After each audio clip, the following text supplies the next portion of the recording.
terpaksa menikah dengan nenek tua 60 tahun pemilik hotel mewah, demi membiayai pengobatan ayahku yang sakit keras. Sebelum masuk ke ceritanya, jangan lupa absen dulu bunda-bunda semua dari daerah mana saja, agar kita makin akrab. Dan bagi bunda yang belum subscriber, jangan lupa untuk klik tombol subscriber agar tidak ketinggalan kisah menarik selanjutnya.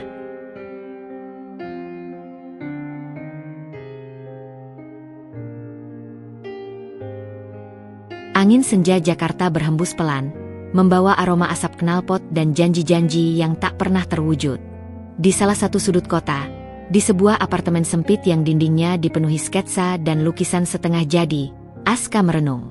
Usianya baru 25 tahun, namun beban hidup yang ia pikul terasa setua abad.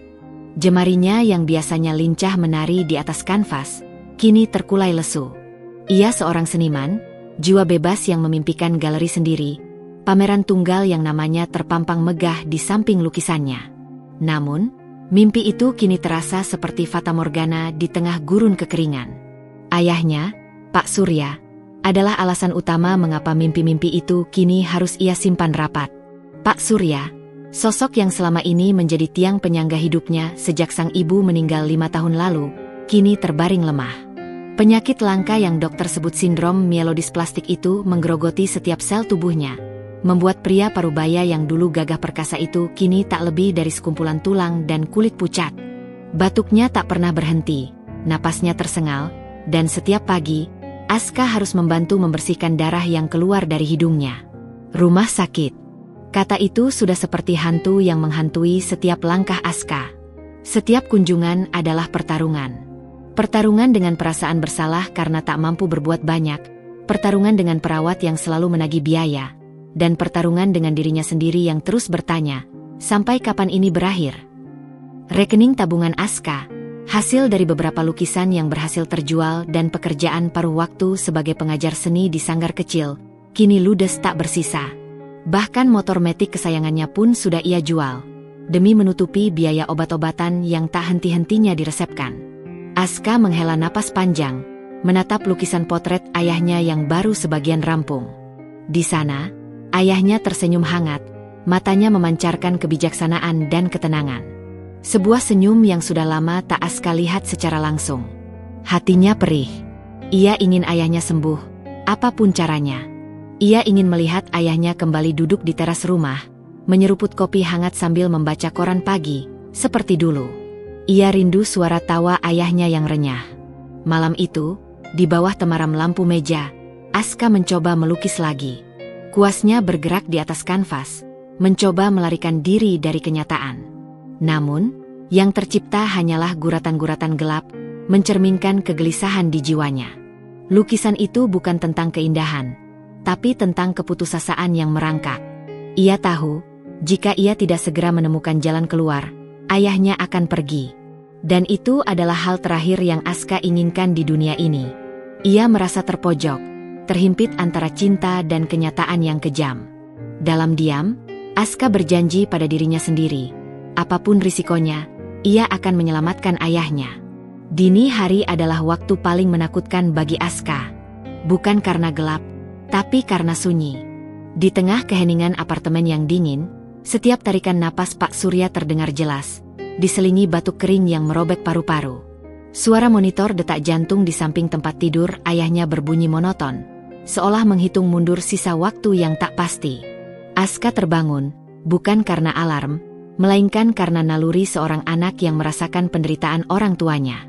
Ia bergegas ke kamar ayahnya, menemukan Pak Surya menggigil di bawah selimut tipis, wajahnya sepucat kertas, bibirnya membiru. "Ayah," bisik Aska, tangannya langsung meraba dahi ayahnya yang panas. "Tidak apa-apa, nak, hanya sedikit dingin," jawab Pak Surya dengan suara serak yang memilukan, mencoba tersenyum, senyum yang gagal menutupi rasa sakitnya. Adegan itu adalah gambaran sehari-hari. Sebuah siklus penderitaan yang tak berujung, dan Aska merasa tak berdaya. Di meja belajarnya, tumpukan tagihan rumah sakit setinggi gunung kecil. Setiap lembar kertas berisikan angka-angka fantastis yang seolah mengejek kemiskinannya. Biaya transfusi darah, obat-obatan kemoterapi yang belum bisa dimulai, hingga sewa kamar VIP yang disarankan dokter agar ayahnya lebih nyaman, semuanya terasa seperti mimpi buruk. Uang hasil penjualan motor lamanya, satu-satunya aset berharga yang ia punya, kini ludes tak bersisa. Ia bahkan sudah menggadaikan jam tangan peninggalan ibunya, dan cincin akik pemberian kakeknya.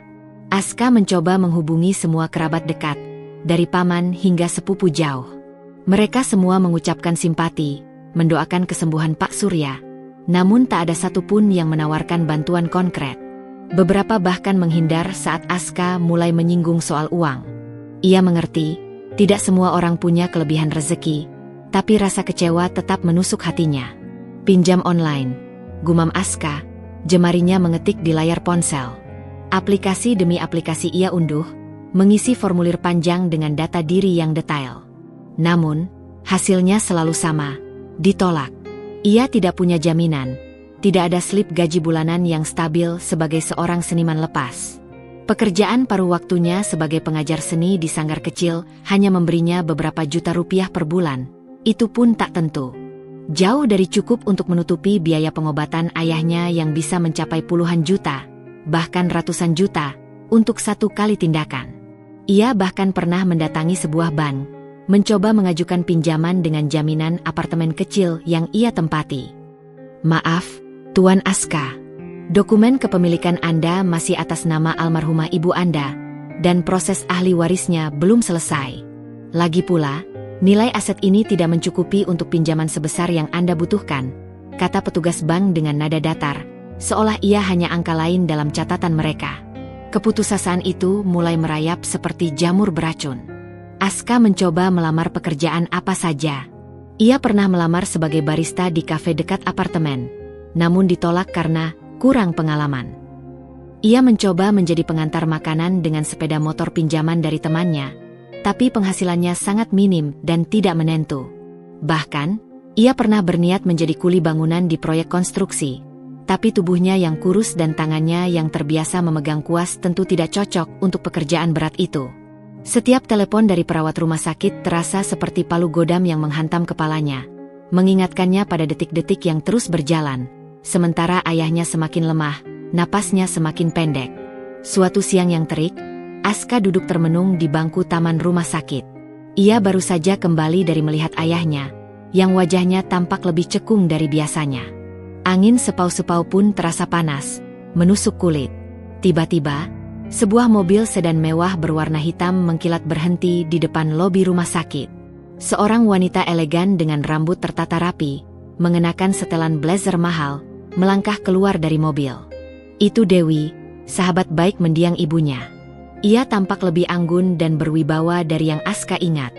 Dewi berjalan mendekat, sorot matanya yang tajam menatap Aska dengan keprihatinan.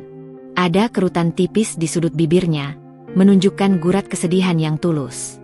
Aska, bagaimana kondisi ayahmu sekarang? Ibu dengar dari tetangga, beliau sakit keras. Suara Dewi lembut, namun ada nada otoritatif yang tak bisa disembunyikan.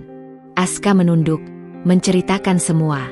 Tentang diagnosis dokter, tentang biaya yang membengkak, tentang tabungannya yang ludes, dan tentang keputusasaannya yang tak berujung.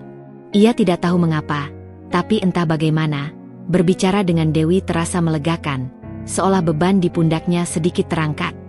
Dewi mendengarkan dengan saksama, sesekali mengangguk, matanya menatap jauh ke depan, seolah sedang memikirkan sesuatu yang sangat serius. Setelah Aska selesai bercerita, keheningan menyelimuti mereka. Hanya suara lalu lalang mobil dan bisikan angin yang terdengar. Dewi menghela napas, tatapannya kini beralih menatap Aska lekat-lekat. Ada kilatan aneh di matanya yang sulit diartikan. Aska, ucap Dewi akhirnya. Suaranya pelan namun terdengar jelas dan tegas, seolah setiap kata telah dipikirkan matang-matang. Aku punya sebuah proposal untukmu. Sebuah tawaran. Ini bukan sekadar bantuan. Ini adalah kesepakatan yang mungkin akan mengubah seluruh hidupmu, dan yang paling penting, akan menyelamatkan ayahmu. Jantung Aska berdebar tak karuan. Ada rasa takut, namun juga secercah harapan yang mulai menyala di dasar hatinya yang gelap. Ia tidak tahu apa yang akan Dewi tawarkan, namun dalam kondisi yang begitu terdesak ini, ia akan memegang erat setiap tali yang terulur, bahkan jika tali itu terasa dingin dan asing di tangannya. Udara di taman rumah sakit terasa menekan. Setiap hembusan angin seolah membawa bisikan takdir yang dingin. Dewi mengamati wajah Aska dengan sorot mata yang sulit ditebak. Senyum tipisnya, yang sama sekali tak mencapai mata, terasa seperti topeng yang menyembunyikan niat sebenarnya. Aku tahu ini mungkin terdengar tidak masuk akal bagimu, Aska, ujarnya, suaranya tenang, seolah sedang mendiskusikan harga properti, bukan sebuah pernikahan. Tapi tawaran ini adalah satu-satunya jalan keluar untuk masalah finansialmu yang tak berujung itu. Aska menelan ludah yang terasa lengket di tenggorokannya. Jantungnya berdebar kencang, memukul-mukul rusuknya seperti genderang perang.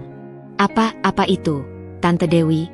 Tanyanya, suaranya nyaris tak terdengar, tenggelam dalam riuhnya pikiran. Dewi mengulurkan tangan, isyarat agar Aska duduk di bangku taman di sebelahnya. Aroma parfum mahal Dewi menguar, menusuk indera penciuman Aska, terasa asing dan mewah. Setelah Aska duduk kaku di sampingnya, Dewi mencondongkan tubuh sedikit, suaranya merendah, hampir seperti bisikan komplotan rahasia. Namun setiap kata yang keluar dari bibirnya terasa seperti palu godam yang menghantam gendang telinga Aska dengan kekuatan penuh. Aku ingin kau menikahiku. Dunia Aska runtuh dalam sekejap. Waktu seolah berhenti berputar. Angin berhenti berdesir. Suara riuh Jakarta mendadak lenyap, digantikan dengung kosong di telinganya. Otak Aska berusaha keras mencerna dua kata itu. Menikahi? Dewi? Wanita parubaya di sampingnya ini adalah sahabat baik mendiang ibunya, seorang yang ia hormati sebagai sosok anggun dan berwibawa. Kini, ia mengajukan sebuah permintaan yang bukan hanya tidak lazim, tapi terasa gila, seperti adegan yang keluar dari tabloid gosip paling sensasional. Menikahi tante. Aska akhirnya berhasil mengeluarkan suaranya, meski terbata-bata dan nyaris tak percaya dengan apa yang baru saja ia dengar. Matanya membelalak lebar, mencari jejak lelucon di wajah Dewi, namun ia hanya menemukan ekspresi serius, bahkan sedikit dingin. Dewi mengangguk perlahan, ekspresinya datar, tanpa emosi yang berarti.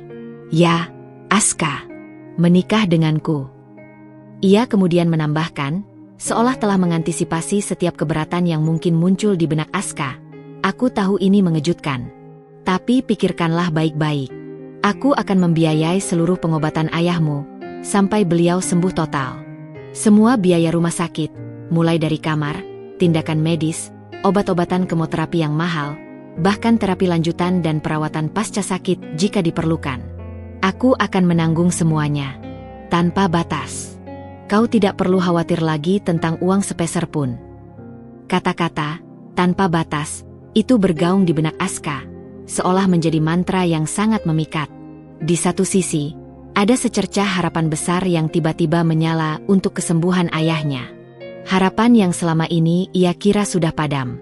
Di sisi lain, ada gelombang penolakan dan rasa jijik yang kuat. Menikahi Dewi? Bagaimana mungkin? Ini seperti sebuah episode sinetron yang paling buruk, sebuah skenario yang mustahil. Ia adalah seorang pemuda berusia 25 tahun, dengan seluruh masa depan, impian, dan cinta yang mungkin menunggunya, harus mengikat janji suci dengan seorang wanita berusia 60 tahun, pemilik hotel yang baginya adalah orang asing di ranah pribadi. Melihat keraguan dan pergulatan batin yang jelas terpancar di wajah Aska, Dewi melanjutkan, kali ini dengan nada yang lebih persuasif, lebih seperti seorang negosiator ulung. Aska, aku tidak menuntut banyak darimu dalam pernikahan ini. Ini akan menjadi pernikahan di atas kertas, sebuah formalitas di mata hukum dan publik. Kita akan hidup sebagai suami istri di depan orang-orang, tampil harmonis, namun di balik itu, kau akan tetap memiliki kebebasanmu dalam batasan tertentu, tentu saja. Dewi sengaja menekankan frasa, dalam batasan tertentu, yang seketika menimbulkan alarm kecil di benak Aska. Aku hanya butuh seorang pendamping, seseorang yang bisa menemaniku di usia senja ini. Aku sendiri, Aska. Anakku. Kami sudah tidak lagi berhubungan baik sejak bertahun-tahun lalu. Dia memilih jalannya sendiri, menjauhiku dan kekayaanku. Ada sedikit getaran kesedihan, bahkan mungkin penyesalan, yang terselip dalam suara Dewi saat menyebut tentang anaknya, sebuah celah kecil dalam topeng keteguhannya. Dan sebagai gantinya, lanjut Dewi, Kembali ke nada bisnisnya yang tanpa emosi. Kau akan mendapatkan akses penuh ke semua fasilitas medis terbaik. Ayahmu tidak akan kekurangan apapun. Setelah ayahmu sembuh, kau bisa melanjutkan mimpimu sebagai seniman. Aku bahkan bisa membantumu dengan itu. Aku punya banyak koneksi di dunia seni, Aska. Jaringan galeriku bisa memamerkan karyamu, membuka jalan bagi namamu. Aska merasakan tarikan yang kuat antara kewajiban moralnya sebagai seorang anak dan keinginan pribadinya untuk hidup bebas. Di matanya, terbayang jelas wajah ayahnya yang kurus kering, senyum lemah yang selalu dipaksakan saat menahan sakit. Ia ingat janji yang dibuatnya sendiri semalam. Ia akan melakukan apapun demi ayahnya. Dewi adalah pemilik jaringan hotel mewah yang tersebar di seluruh negeri. Namanya bahkan sering masuk daftar orang terkaya. Kekayaannya tak terbatas. Bagi Dewi, membiayai pengobatan ayahnya mungkin hanyalah pengeluaran kecil, setara dengan uang jajannya sehari. Tapi, kenapa aku, Tante? Aska masih mencoba mencari celah, alasan paling logis di balik tawaran gila ini. Tante Dewi bisa saja membayar orang lain untuk menjadi pendamping, atau bahkan menyewa perawat pribadi yang profesional. Dewi menatap Aska lurus. Tatapannya menusuk hingga ke relung jiwanya. Karena aku percaya padamu, Aska. Ibumu adalah sahabatku yang paling baik. Aku tahu bagaimana kau tumbuh dewasa. Kau adalah anak yang baik, berbakti, dan punya integritas. Dan aku butuh seseorang yang bisa kupercaya sepenuhnya, yang tidak akan mengincar hartaku setelah aku tiada, atau mencoba mengkhianatiku. Ini bukan hanya tentang pendamping, ini tentang warisan juga. Dewi tidak menjelaskan lebih lanjut tentang maksudnya perihal warisan. Namun Aska menangkap gelombang implikasi yang kuat di balik pernyataan itu. Sebuah bayangan gelap mengenai perebutan harta mulai terlintas di benaknya. Aku ingin memastikan warisanku jatuh ke tangan yang benar. Seseorang yang tidak akan menyalahgunakannya atau bahkan merusaknya. Suasana kembali hening. Terasa lebih berat dari sebelumnya. Aska memejamkan mata erat-erat, memikirkan masa depan yang hancur di depan mata dan satu-satunya jalan keluar yang begitu mengerikan. Jika ia menolak, ayahnya mungkin akan meninggal. Ia akan hidup dengan penyesalan seumur hidup. Jika ia menerima, ia akan mengorbankan kebebasan, impian, dan mungkin kebahagiaannya sendiri. Terjebak dalam sebuah pernikahan tanpa cinta, sebuah kesepakatan yang mengikat jiwa. Namun, apakah ada pilihan lain? Tidak ada. Ia telah mencari ke segala penjuru, dan tak ada satupun jalan keluar yang realistis. Air mata tanpa sadar menetes dari mata Aska, mengalir di pipinya yang kotor. Ini bukan air mata kesedihan semata, melainkan campuran keputusasaan yang mendalam, beratnya pengorbanan yang akan ia lakukan, dan keputusan akhir yang harus ia ambil. Ia membuka mata, menatap Dewi, wajahnya kini menunjukkan tekad yang mengerikan. Sebuah tekad yang lahir dari keputusasaan paling dalam. Baik, Tante Dewi, ucap Aska, suaranya mantap, meski hatinya terasa seperti diremas hingga hancur. Ia merasakan sebagian jiwanya mati saat mengucapkan kata-kata itu. Aku setuju. Dewi mengulum senyum tipis, puas. Senyum itu tampak begitu dingin dan perhitungan. Keputusan yang tepat, Aska. Kau tidak akan menyesal. Sekarang, mari kita urus administrasi dan penuhi semua persyaratan secepatnya agar ayahmu bisa segera mendapatkan perawatan terbaik dan dipindahkan ke rumah sakit yang lebih bagus. Aska tahu, saat itu, ia bukan lagi Aska si seniman muda yang bebas, yang hanya peduli pada kuas dan kanvasnya.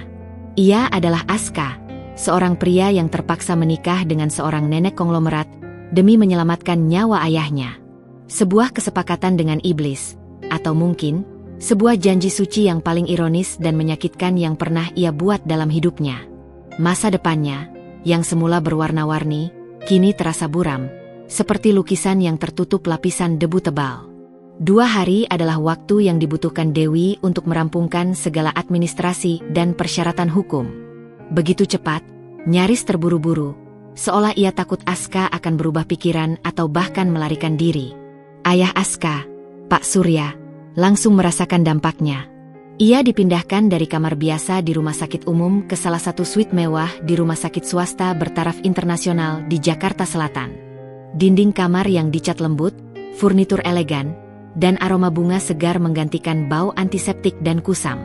Tim dokter spesialis, yang kabarnya didatangkan langsung dari Singapura dan Amerika Serikat, mulai melakukan serangkaian pemeriksaan intensif dengan peralatan medis paling canggih. Aska bisa melihat perubahan positif di wajah ayahnya, meskipun perlahan. Napas Pak Surya terdengar lebih teratur, batuknya berkurang drastis, dan rona pucat di pipinya mulai tergantikan sedikit warna. Ada kerling harapan di mata ayahnya saat Aska bercerita tentang dokter-dokter hebat yang merawatnya. Melihat itu, Aska tahu, pengorbanannya entah sebesar apapun tidak sia-sia. Namun, di tengah kelegaan akan kondisi ayahnya, Aska harus menelan pil pahit lainnya. Pernikahan mereka, alih-alih dirayakan secara besar-besaran seperti yang seharusnya dilakukan oleh seorang konglomerat sekelas Dewi, justru dilangsungkan secara tertutup. Sangat tertutup. Nyaris rahasia. Tak ada pers, tak ada keramaian, jauh dari sorotan media massa yang biasanya selalu mengendus setiap gerak-gerik Dewi yang terkenal.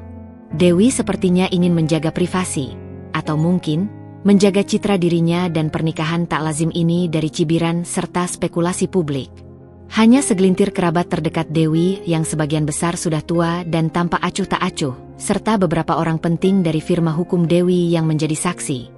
Aska sendiri hanya ditemani oleh Rio, sahabatnya dari sanggar seni, yang datang dengan wajah kebingungan dan dipenuhi tanda tanya besar. Rio, dengan kaos oblong dan celana jeansnya, tampak kontras di antara para tamu Dewi yang berbusana formal dan mahal. Ia mencoba berbisik menanyakan apa yang terjadi, tapi Aska hanya bisa membalasnya dengan senyum getir dan isyarat untuk diam. Hari itu, di sebuah aula resepsi mewah di salah satu hotel bintang 5 milik Dewi sendiri, dihiasi dengan bunga-bunga lili putih bersih yang ironisnya melambangkan kesucian dan kemurnian cinta, Aska mengenakan setelan jas Armani hitam yang terasa asing di tubuhnya. Jas itu terasa berat, seperti beban yang baru saja ia pikul.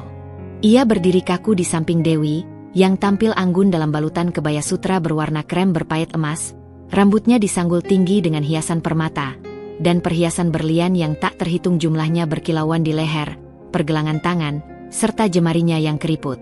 Dewi tersenyum, senyum yang sama tipisnya, sama dinginnya, seperti saat mereka pertama kali membahas tawaran ini. Senyum yang membuat Aska merasa seperti pion dalam permainan catur besar yang ia tak mengerti aturannya. Saat ijab kabul diucapkan, suara Aska tercekat di tenggorokan. Setiap kata yang keluar dari mulutnya terasa seperti belenggu tak terlihat yang mengikat erat jiwanya.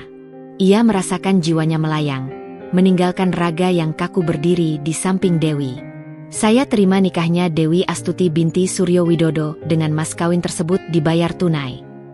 Kata-kata itu bergaung kosong di kepalanya, mengunci takdirnya, mengubah arah hidupnya secara permanen. Ia merasakan tatapan mata Rio yang dipenuhi rasa sakit dan tanda tanya, mencoba mencari jawaban di wajah Aska yang pucat pasi dan kosong. Aska hanya bisa membalas dengan senyum tipis yang menyakitkan, sebuah isyarat perpisahan dengan dirinya yang lama. Resepsi kecil yang diadakan setelah akad terasa sangat canggung.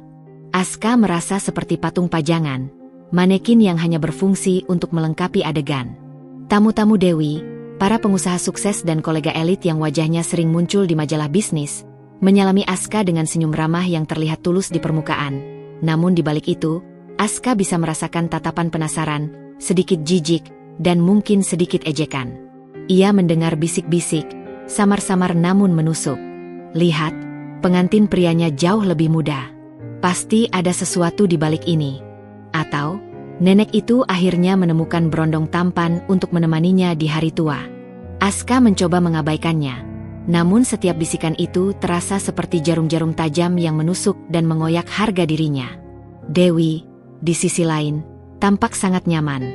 Ia tertawa renyah, berbincang-bincang santai dengan para tamunya, membahas proyek-proyek bisnis dan liburan mewah, seolah ini adalah pernikahan normal yang ia impikan dan impikan. Ia bahkan sesekali menggenggam tangan Aska, tindakan kecil yang terasa seperti sebuah pameran kepemilikan. "Ini suami baruku, Aska," ujarnya memperkenalkan, senyumnya semakin lebar. Aska berusaha membalas genggaman itu, tapi tangannya terasa dingin dan kaku, menolak untuk merespons secara alami. Malam harinya, di kamar suite pengantin yang megah di lantai paling atas hotel, Dengan fasilitas yang jauh lebih mewah dari apartemen lamanya, Aska duduk di tepi ranjang berukuran king size, menatap keluar jendela kaca selebar dinding yang memperlihatkan gemerlap kota Jakarta. Pemandangan itu seharusnya indah, panorama lampu kota yang membentuk permata bercahaya, namun terasa begitu kosong dan hampa baginya, cerminan jiwanya.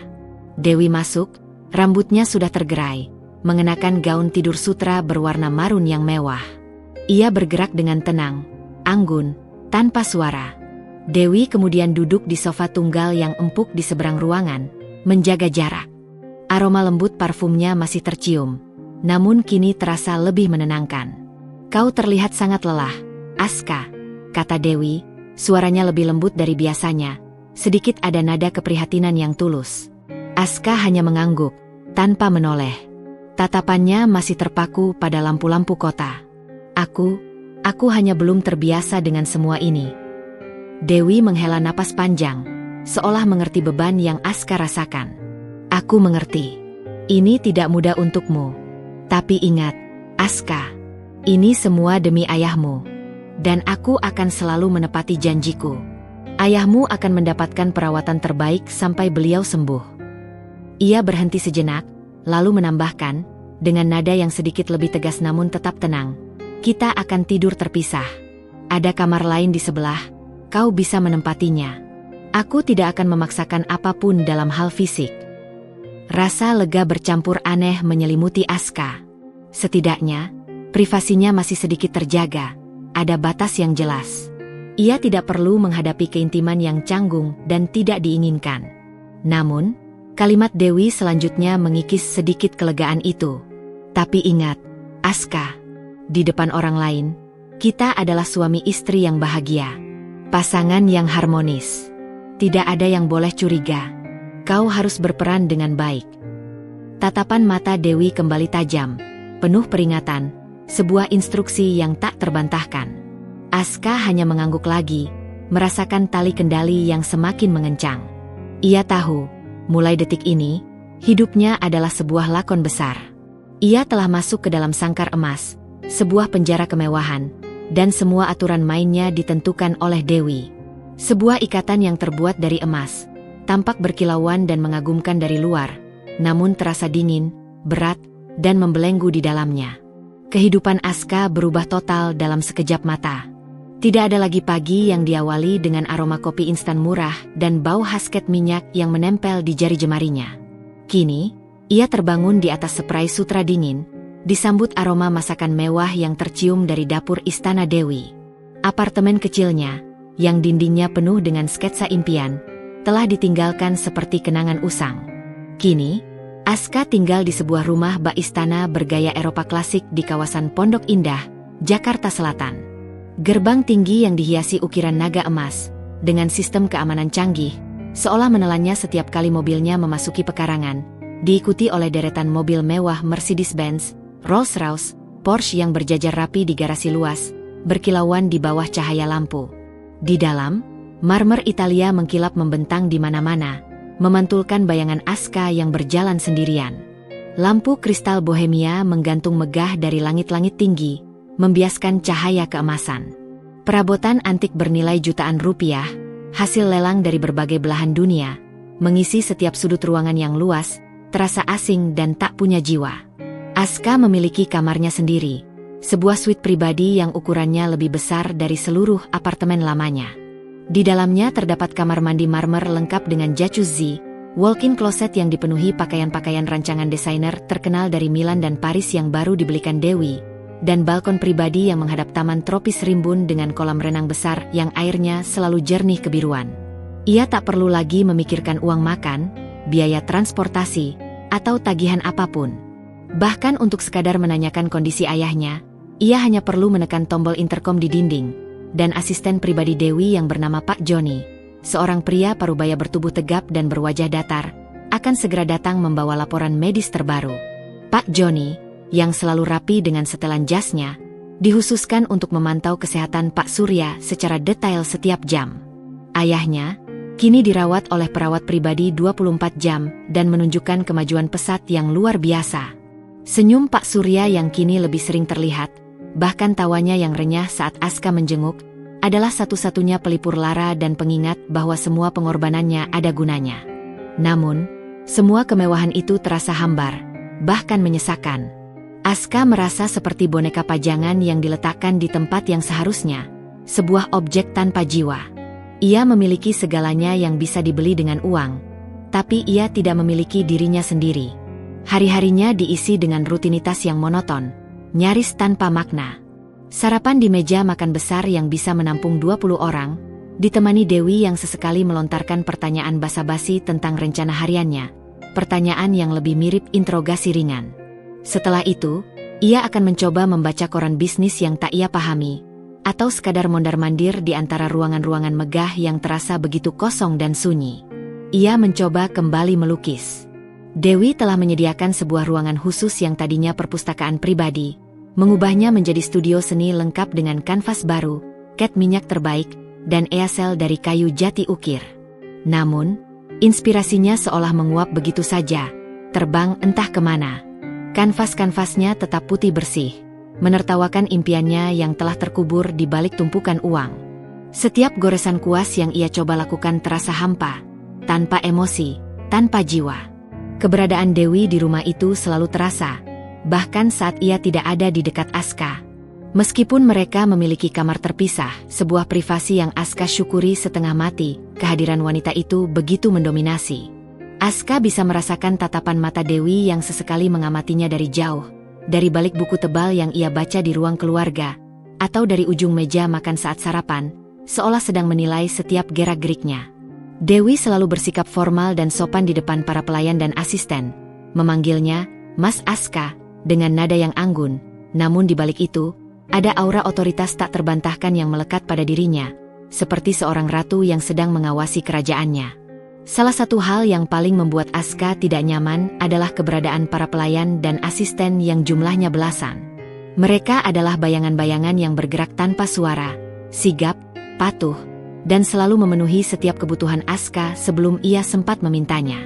Namun, Aska juga merasakan bahwa mereka adalah mata dan telinga Dewi. Setiap percakapan yang ia lakukan, setiap langkah yang ia ambil di dalam rumah, setiap panggilan telepon, seolah tak luput dari pengawasan. Mereka memang ramah, selalu menawarkan senyum tulus, tapi Aska merasa diawasi. Setiap gerak-geriknya, setiap emosinya, dilaporkan kepada sang nyonya. Ia sering mendapati mereka berbisik-bisik di sudut ruangan saat ia lewat, dan kemudian terdiam seketika saat ia menoleh. Mata mereka menunduk seolah tak terjadi apa-apa. "Kau mau teh, Mas Aska?" tanya Bibi Yati, kepala pelayan yang berusia parubaya dengan senyum yang selalu tulus, suatu sore. "Tidak, Bei, terima kasih.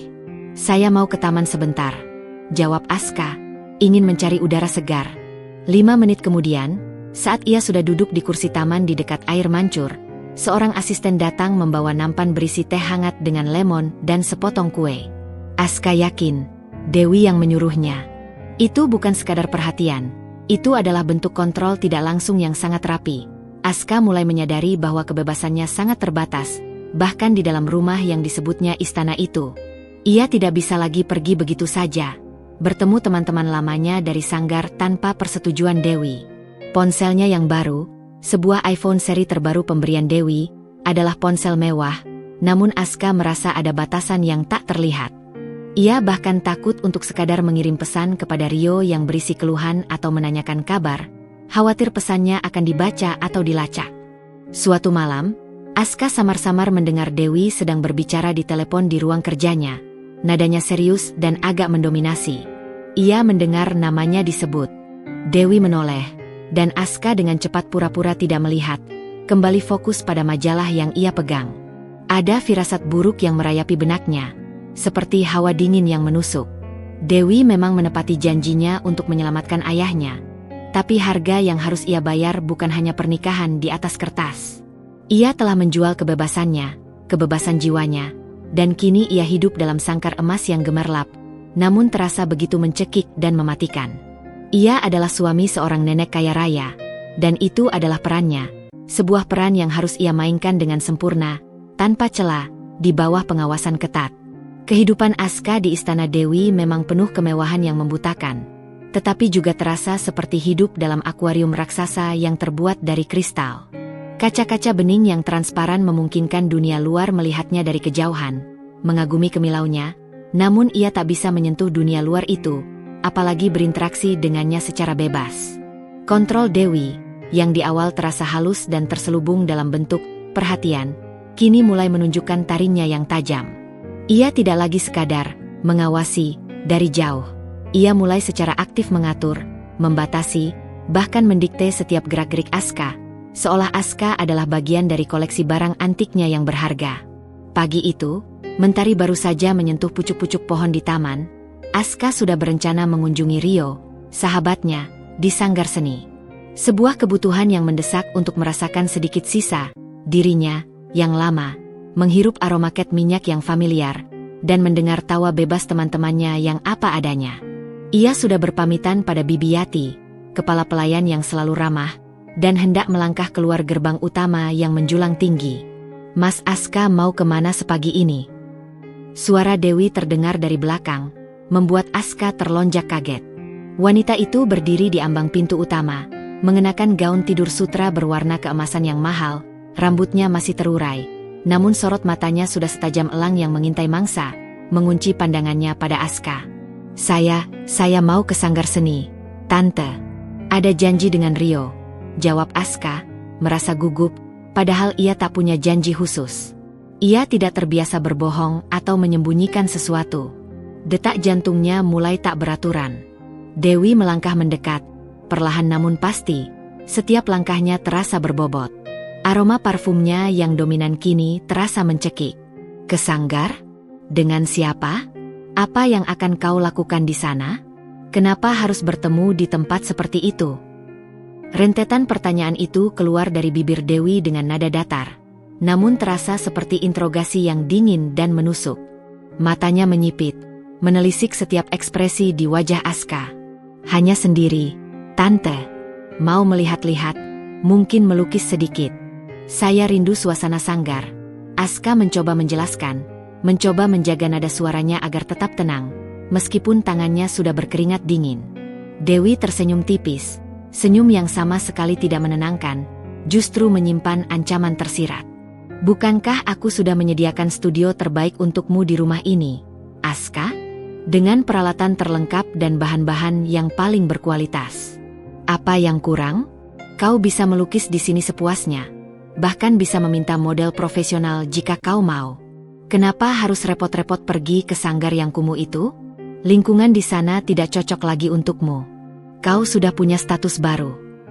"Tapi Tante, saya rindu suasananya. Teman-teman juga." "Teman-teman?" potong Dewi cepat, alisnya terangkat sedikit, ekspresinya berubah menjadi meremehkan. "Teman-temanmu itu hanyalah orang-orang biasa yang tidak mengerti posisimu sekarang, Aska. Kau sudah jadi bagian dari keluarga Dewi Astuti, nama besar di dunia bisnis. Kau adalah suamiku.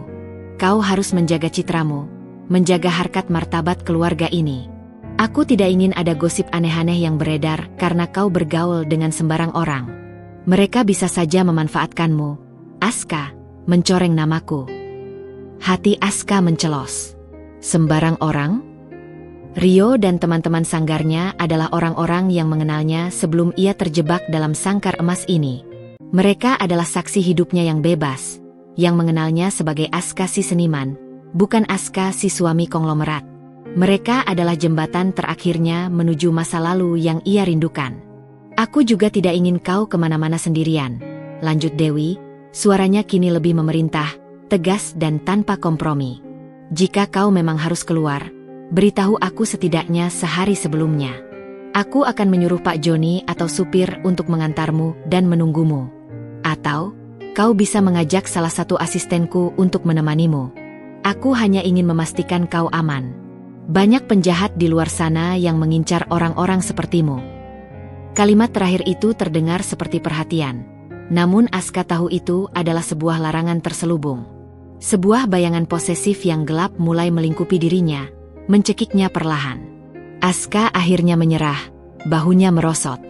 "Baik, Tante. Kalau begitu, saya tidak jadi pergi." Ia berbalik, Hatinya dipenuhi kekecewaan yang dalam, meratapi hilangnya sedikit kebebasan yang ia idamkan. Keinginan untuk melarikan diri dari sangkar ini semakin kuat, namun ia tahu itu mustahil. Peristiwa itu bukan yang terakhir, melainkan awal dari serangkaian pembatasan yang lebih ketat. Seminggu kemudian, Rio mengirim pesan pada ponsel mewah baru Aska, mengajaknya bertemu di kafe biasa mereka. Aska yang rindu, tanpa pikir panjang membalas, "Oke, nanti sore ya. Aku akan usahakan datang." 5 menit kemudian, ponselnya berdering. Itu Dewi. Nama Dewi terpampang jelas di layar, seolah ia punya mata di mana-mana. "Aska, siapa yang kau ajak bicara di ponselmu barusan?" tanya Dewi tanpa basa-basi, suaranya dingin dan menusuk. Aska terkejut bukan main. Bagaimana Dewi tahu begitu cepat? Ia baru saja mengirim pesan teks, bukan menelepon. Hanya teman lama, Tante. "Rio," jawab Aska, tergagap. Teman lama yang bernama Rio. Dewi menyebut nama Rio dengan nada penuh arti, seolah itu adalah nama musuh bebuyutan. "Apa yang dia inginkan darimu? Kenapa harus bertemu di luar? Ada apa sebenarnya yang kalian sembunyikan?" Ada kecurigaan yang jelas dalam nada suaranya. Aska merasa tenggorokannya tercekat, lidahnya keluh. "Tidak ada apa-apa, Tante. Hanya ingin minum kopi saja, bercerita tentang masa lalu." "Minum kopi?" Dewi tertawa sinis, tawa yang tak sampai ke mata. "Seorang suami dari pemilik hotel mewah sepertiku tidak minum kopi di kafe pinggir jalan yang ramai. Aska, kau punya kafe pribadi di rumah ini, barista pribadimu sendiri. Aku juga tidak suka kau bertemu sembarang orang tanpa sepengetahuanku. Aku punya reputasi yang harus dijaga, dan itu termasuk reputasi suamiku. Lagi pula, bukankah aku sudah memberimu segalanya yang kau butuhkan? Rumah mewah, pakaian, makanan, bahkan akses tak terbatas untuk pengobatan ayahmu. Kenapa kau masih mencari hal-hal di luar sana yang tidak perlu?"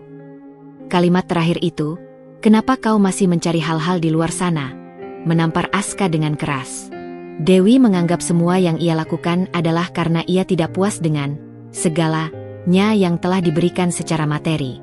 Dewi tidak mengerti, atau tidak mau mengerti, bahwa yang Aska inginkan adalah kebebasan, pengakuan sebagai individu, dan ruang untuk bernapas, bukan sekadar kemewahan. Ia merasa direduksi menjadi aset, sebuah kepemilikan yang harus dijaga ketat. Aska akhirnya memutuskan untuk tidak menemui Rio. Ia mengirim pesan singkat yang dingin, "Maaf, Rio. Aku tidak bisa datang. Ada urusan mendadak yang tidak bisa ditunda. Mungkin lain kali." Ia tahu Rio pasti kecewa dan bingung, bahkan mungkin merasa diabaikan, tapi Aska merasa tak punya pilihan. Ia tidak ingin Rio, atau siapapun, terseret dalam drama hidupnya yang rumit ini. Setiap hari, Aska merasa dirinya semakin terjebak. Dewi tidak membiarkannya memiliki ruang pribadi, baik fisik maupun emosional. Ia mulai membatasi penggunaan ponsel Aska, menetapkan jam-jam tertentu untuk menelepon, bahkan sesekali mengecek riwayat panggilan dan pesannya secara diam-diam. Ia akan menyarankan Aska untuk tidak memakai pakaian tertentu yang menurutnya terlalu biasa, atau tidak mencerminkan statusnya, mengarahkan Aska untuk hanya mengenakan pakaian rancangan desainer yang sudah ia sediakan. Dewi mengklaim ini semua demi keamanan Aska, demi reputasi keluarga, dan demi kebaikan bersama. Namun, Aska tahu, ini adalah sebuah penjara. Sebuah penjara yang dibangun dari emas murni, dihiasi dengan permata berkilauan, namun tetap saja penjara. Ia mulai merasakan bayangan posesif Dewi mengikis habis identitasnya, seolah-olah ia adalah properti, bukan lagi manusia bebas yang memiliki hak untuk menentukan jalan hidupnya sendiri. Perasaan tercekik dan terkekang yang terus-menerus menyelimuti Aska. Setiap hari adalah pertarungan batin yang melelahkan antara rasa syukur yang mendalam karena ayahnya mendapatkan perawatan terbaik dan harapan untuk sembuh, dengan rasa frustrasi yang mendera atas kebebasan pribadi yang direnggut paksa. Aska mulai merasa seperti seorang tahanan di dalam penjara mewahnya sendiri. Dinding-dinding kaca yang mengkilap memungkinkan dunia luar melihat kehidupannya yang gemerlap, namun ia tak bisa menyentuh dunia itu, apalagi bernapas dengan lega di dalamnya. Namun, alih-alih pasrah pada takdirnya, Insting seniman yang terbiasa mencari makna dan kebenaran di balik permukaan mulai mendorongnya untuk mencari tahu lebih banyak. Ada sesuatu yang sangat janggal dari sikap Dewi. Sifat posesifnya terasa berlebihan, nyaris patologis, seolah ada ketakutan tersembunyi yang ia jaga mati-matian, sebuah luka lama yang tak pernah kering. Suatu sore yang sepi, Dewi pergi menghadiri rapat penting di luar kota yang akan memakan waktu hingga larut malam. Salah satu momen langka di mana Aska merasa sedikit longgar, seperti seutas tali yang baru saja dikendurkan. Kesempatan emas ini tak boleh ia lewatkan. Aska tahu, Dewi adalah sosok yang sangat hati-hati dan menjaga privasinya. Ponsel dan laptopnya selalu terkunci dengan kode rumit, dan ruang kerjanya terlarang bagi siapapun. Namun, Aska ingat satu kebiasaan kecil Dewi. Sebuah buku harian bersampul kulit berwarna marun tua yang selalu ia letakkan di nakas samping tempat tidurnya, tak pernah jauh dari jangkauannya. Dewi tak pernah mengizinkan pelayan membersihkan kamar pribadinya. Ia selalu bersikeras melakukannya sendiri, sebuah keanehan yang kini Aska pahami sebagai upaya menjaga rahasia. Aska ingat, pernah sekilas melihat Dewi menulis di buku itu dengan pena bulu antik, sesekali menghela napas berat. Jantung Aska berdebar kencang, memukul-mukul dadanya seperti genderang perang, saat ia menyelinap masuk ke kamar Dewi. Aroma parfum mewah Dewi yang khas begitu kuat di ruangan itu, memenuhi indera penciumannya, seolah kehadirannya masih melekat, mengawasinya dari balik bayang-bayang. Dengan tangan gemetar, Aska meraih buku harian itu. Ada rasa bersalah yang menusuk karena melanggar privasi orang lain, namun rasa penasaran yang membuncah dan kebutuhan yang mendesak untuk memahami situasinya lebih besar dari segalanya. Ia harus tahu mengapa ia terperangkap di sini. Ia membuka buku itu perlahan. Setiap halaman terasa berat. Tulisan tangan Dewi sangat rapi dan elegan, terukir dengan tinta hitam pekat. Aska membalik beberapa halaman awal yang sebagian besar berisi jadwal bisnis yang padat, catatan-catatan keuangan, dan daftar nama penting yang harus dihubungi. Kemudian, ia menemukan beberapa entry yang bersifat sangat pribadi, ditulis dengan goresan yang lebih emosional, seolah mencurahkan isi hati. 23 Mei, tahun lalu. Anak itu, putraku sendiri, dia benar-benar menghancurkan hatiku. Semua yang kuberikan padanya, semua pengorbananku, tak ada artinya di matanya. Dia hanya melihat uangku, hanya warisanku. Dia lebih memilih hidup bebas dengan seninya yang tak menghasilkan, daripada mengambil alih kerajaan yang sudah kubangun. Pengkhianatan. Aku tak bisa membiarkan sejarah terulang lagi. Aku harus lebih berhati-hati. Tidak ada yang boleh mengambil alih apa yang sudah kubangun dengan susah payah, atau menghancurkannya lagi dari dalam. Aska mengerutkan kening, napasnya tercekat. Putraku sendiri. Berarti Dewi punya anak laki-laki? Seorang seniman? Potongan teka-teki mulai sedikit demi sedikit terbentuk. Dewi memang pernah menyebutkan sekilas tentang anaknya yang tidak berhubungan baik dengannya. Tapi ia tidak pernah menyangka separah ini. Ada rasa sakit, kemarahan, dan juga kekecewaan yang mendalam yang terpancar dari setiap kata. Aska teringat ucapan Dewi saat menawarinya pernikahan. Aku butuh seseorang yang bisa kupercaya, yang tidak akan mengincar hartaku setelah aku tiada. Ini bukan hanya tentang pendamping, ini tentang warisan juga. Aku ingin memastikan warisanku jatuh ke tangan yang benar, seseorang yang tidak akan menyalahgunakannya. Apakah ini alasan mengapa Dewi memilihnya? Karena Aska, seorang seniman yang juga membutuhkan uang, dianggap bisa dikendalikan dan tidak akan mengkhianati seperti putranya? Ia membalik halaman lagi, jemarinya terasa dingin. 10 Juli, 2 bulan lalu, pengacara sudah menyerahkan draft perjanjian pranikah dan perjanjian warisan yang baru. Semuanya harus sempurna, tanpa celah. Aska memang pilihan yang tepat. Dia muda, butuh uang untuk ayahnya, dan paling penting, dia bisa kuatur. Seseorang yang tidak akan menuntut apa-apa di luar kesepakatan, yang bisa kudekap erat dalam genggamanku, di bawah kendaliku. Dia tidak akan sepertinya, tidak akan kabur. Dia tidak akan pernah bisa melarikan diri dari jaringanku. Aku sudah memastikan semuanya. Kali ini, aku tidak akan kehilangan kendali. Napas Aska tertahan. Draft perjanjian? Seseorang yang bisa kuatur? Dan kalimat terakhir itu, dia tidak akan pernah bisa melarikan diri dari jaringanku. Kalimat itu menghantamnya seperti pukulan telak, lebih keras dari apapun yang pernah ia bayangkan. Ia bukan sekadar suami di atas kertas. Ia adalah sebuah alat. Sebuah bidak dalam permainan catur rumit Dewi. Sebuah cara bagi Dewi untuk mengamankan warisannya. Atau mungkin, mengontrol orang-orang di sekitarnya karena traumanya sendiri yang mendalam. Rasa sesak yang luar biasa menjalar di dadanya. Seolah dinding-dinding istana ini merapat, mencekiknya. Perasaan terperangkap itu semakin nyata, bukan hanya ilusi yang mengganggu. Ia bukan hanya tidak bisa kabur, tapi ia juga terikat secara hukum, tanpa celah. Tiba-tiba, Aska mendengar suara langkah kaki dari luar kamar, semakin mendekat. Itu Bibi Yati, sedang mengecek koridor. Suara sapu yang bergesek samar terdengar. Dengan panik, Aska menutup buku harian itu dengan cepat, merasakan adrenalin memompa dalam dirinya. Ia mengembalikan buku harian itu ke tempat semula di nakas, memastikan semuanya terlihat tidak tersentuh, seolah tak ada seorang pun yang pernah menyentuhnya. Ia buru-buru keluar dari kamar Dewi, jantungnya masih berdebar kencang, rasanya seperti akan melompat keluar dari dadanya. Malam itu, Aska tak bisa tidur. Kata-kata Dewi dari buku harian itu terus berputar di kepalanya, menjadi melodi mengerikan yang tak bisa ia hentikan. Jadi, sifat posesif Dewi bukan hanya sekadar kecemburuan atau kebiasaan buruk yang melekat, melainkan sebuah strategi yang matang, sebuah mekanisme pertahanan yang terbentuk dari pengalaman pahit di masa lalu. Dewi merasa dikhianati dan ditinggalkan oleh putranya sendiri, dan kini ia membangun tembok tinggi di sekelilingnya, mengunci siapapun yang masuk ke dalamnya agar tak bisa keluar. Ia juga menemukan sedikit petunjuk tentang anak itu, putranya yang seorang seniman, yang mungkin menjadi kunci untuk memahami lebih jauh tentang Dewi dan jebakan ini. Aska menyadari bahwa ia tidak hanya terperangkap dalam pernikahan tanpa cinta, tapi juga dalam jaringan rahasia, trauma masa lalu, dan perjanjian hukum yang mengikat jiwa seorang wanita kaya raya. Ia harus mencari tahu lebih banyak.